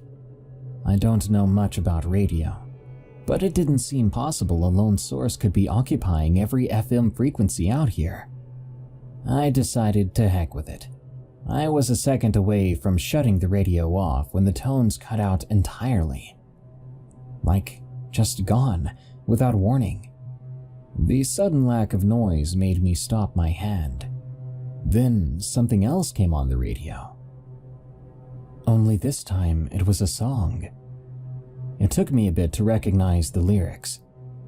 After the third or fourth, parsley, sage, rosemary, and thyme, I realized what it was. Scarborough Fair. It's an old-fashioned English song. To be honest, I don't really know what about. I just remembered as a kid, my parents used to dance to a record of it. Keep in mind, that was back in the late 60s. So there I sat in my cabin, listening to this complete nostalgia trip of a song playing over the radio. The audio had a certain whine to it, like the song was being played off of a record. Just like I remembered, the singer was female, with a southern accent. Knowing full well what would happen, I scrolled my radio again. I went all the way up and down the range, and sure enough, the same girl was singing on every single station. It was around this time that I realized I hadn't seen any other vehicles. Sure, it was late, but this was a massive highway, not some back road in the desert. I would have expected to see another driver, a rig like mine or a normal car, but there was nothing whatsoever. I was unnerved, but I kept my eyes on the road, letting the song finish. It seemed to end normally, even though there was something haunting about the voice that sang it. A few seconds after it was over, I noticed something else. This time it wasn't on my radio, but out my window. Out of the driver's side, I could make out the faint outline of something in the night sky. It was maybe 50 feet above the ground, but it was big. I'd say 15 feet in diameter. It looked round from my perspective. It was black as a shadow, so black that it stuck out like a sore thumb against the off-blue sky. I watched it silently as it hovered above the ground. Looking back to my dash for a second, it hit me. My truck was moving at 80 miles per hour, and whatever that thing was, it was keeping pace with me, maintaining the same distance parallel to my truck as I drove down the highway. Getting more and more freaked out, I didn't know what to do, until the radio kicked back in. There was a series of another few tones. I wanted to turn it off, but I couldn't bring myself to do it. I felt that if I turned the thing off, I'd anger whatever the heck was out there. So, I didn't. I let it play. Soon enough, more music came on. It only took me a second to realize what it was. Beethoven's Moonlight Sonata. This track had the same whine as the previous one, again telling me it was being played from a record. The ominous piano of the song was, for the first time, terrifying to me. I decided to look out my window again, and as I watched the shape, I realized it had changed. It seemed to be pulsating along with the song. It wasn't changing color per se, It just looked like the black material of whatever it was got brighter each time a key was struck. Imagine holding a black sheet of construction paper up to a light. That's the best way I could describe it. I think at this point I began to accelerate, exceeding the speed limit, but the thing effortlessly kept pace with me, not falling even an inch behind, as it continued to pulse and glow to the piano of the song. A few minutes in, the music suddenly cut. There was this incredibly unnatural noise on the radio. Again, hard to describe. It was a voice trying to speak English, I think, but it just couldn't get it. Think of a woman trying to speak, then slow it down, distort it, cut its pitch, whatever. It was terrifying. It kept repeating the same syllable over and over. I was frozen as I listened, unable to make sense of it. It was probably said 30 times before I caught on. It was trying to say, being. There was no context.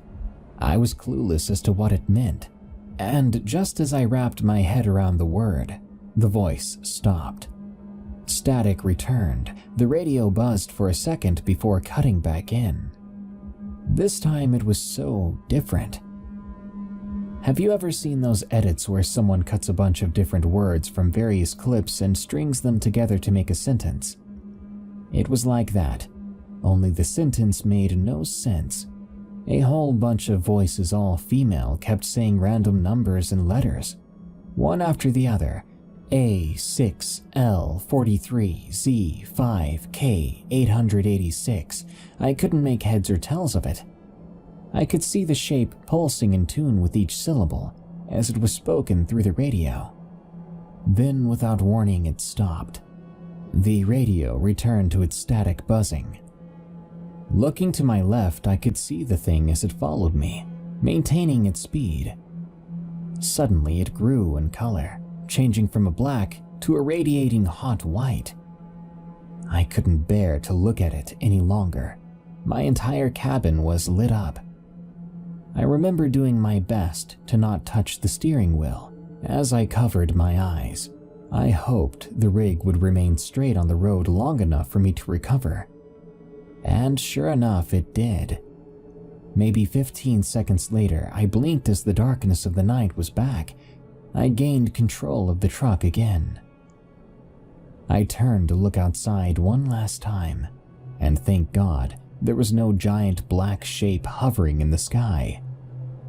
In its place, though, were heat waves. I could see the deep turquoise of the night sky distorting because of the ridiculously hot air left where that thing had been. I pulled into the next rest stop I saw without hesitation, staying awake all night thinking about this. I could not come up with a single explanation that was realistic enough for me, nor have I been able to all these years. I used to expect some government agent to come sit me down one day and debrief me about the ordeal, but that never happened. Whatever that shape was, I have no clue. How it maintained a good 80 miles per hour without making a sound, I also don't know. But I can reasonably say that the tech involved is far beyond anything we have that's public domain. Maybe it's all some twisted government experiment. I don't know. But I'll leave you with this. I still have dreams from time to time where I'm driving down a big road at night, and that exact woman's voice comes on the radio, singing Scarborough Fair. I always wake up when she finishes the song with, "I must know you're a true love of mine."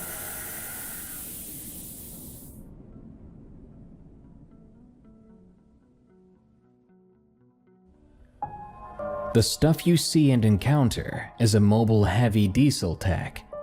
Submitted by Duo Doerden. As a diesel tech for nearly 11 years officially, and while working with my grandfather and father since I could hold a tool, I've seen quite a few things. As for me, I'm rather average in height, about 5'9", but I'm stocky and built like a logger. I don't chase monsters or mysteries. Most of the time, the mysteries I have are, how the heck did you do that, while trying to fix old, tired, heavy equipment? But as I started working out of my own toolbox and truck, sure, there were some odd people I had to perform miracles to get things to work again, but there were a couple of creepy encounters. One time, I got a call at about 1 in the morning in the winter. A trucker was broke down on a highway about an hour away. Being self-employed, I would take whatever calls and income I could get. I've even taken a few jobs from animal rendering plants, and I had to wear 2 layers of coveralls and rubber gloves, yet that terrible smell still permeated into my hands and clothes, and it took weeks to get it out. Anyway, I drop out there. The call was placed somewhere in the Pacific Northwest. Those highways can be pretty quiet that late at night, and it's usually always an inky black night with rain or snow, or a mix of both. It was not hard to find the truck on the side of the road, as it was basically the only thing out there at the time. I pulled in ahead of the truck and backed up so I could get my tools and light equipment close to it. I met the guy, and wow did he smell. Like he had not been in a shower for months, and it was hard to be close to the guy. I asked him my questions, what was going on. Turns out some of the air controls in the cab had broken and were causing a lot of alarms to go off. Being a truck from the early 80s with a sleeper cab, so it has a bed as a part of the cab for long-haul drives, it's definitely bound to happen. So he allows me up in the cab to do my work. I begin taking apart the dashboard to replace the hose fittings and such. Well, remember how I mentioned he smelled badly? Well, the cab was much, much worse. I was gagging and taking gasps, trying not to blow chunks. I tried to finish up quickly. Eventually, I was laying back on the floor of the cab cleaning up my work and such, when I felt something start to rub and roll across my chest, like someone was running a hose across me. I sit up, and it's a freaking python. Never once did he mention there was a python in the cab. I'm not necessarily afraid of snakes, but when something like that is trying to coil around you to get warm, it would freak anyone out. I said my curses and rushed to work faster. The old trucker was laughing at me and watching everything unwind. Then, after he had his giggles, he grabbed the python and put it back in its cage in the back. I finished up and got out, and he said, "You think that was scary? Well, I got body parts in the back." Well, at that point, my heart stopped. I'm on a dark, quiet highway alone with some smelly trucker in the middle of nowhere, and he says something like that. He may have been joking, sure, but I still didn't know why he smelled the way he did. I go back to my truck and take a moment to breathe. I run up the bill on my tablet and go back to the guy. He pulls out his log sheet and his wallet. "Sorry about Bill. He got out and likes to hide in the dash when it's cold. Oh, and don't worry about the body parts. I'm hauling those up to the medical college."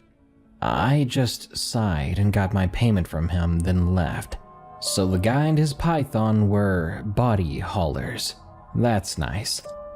I ask now when a trucker calls me if they have any pets in the cab so I can be ready for it.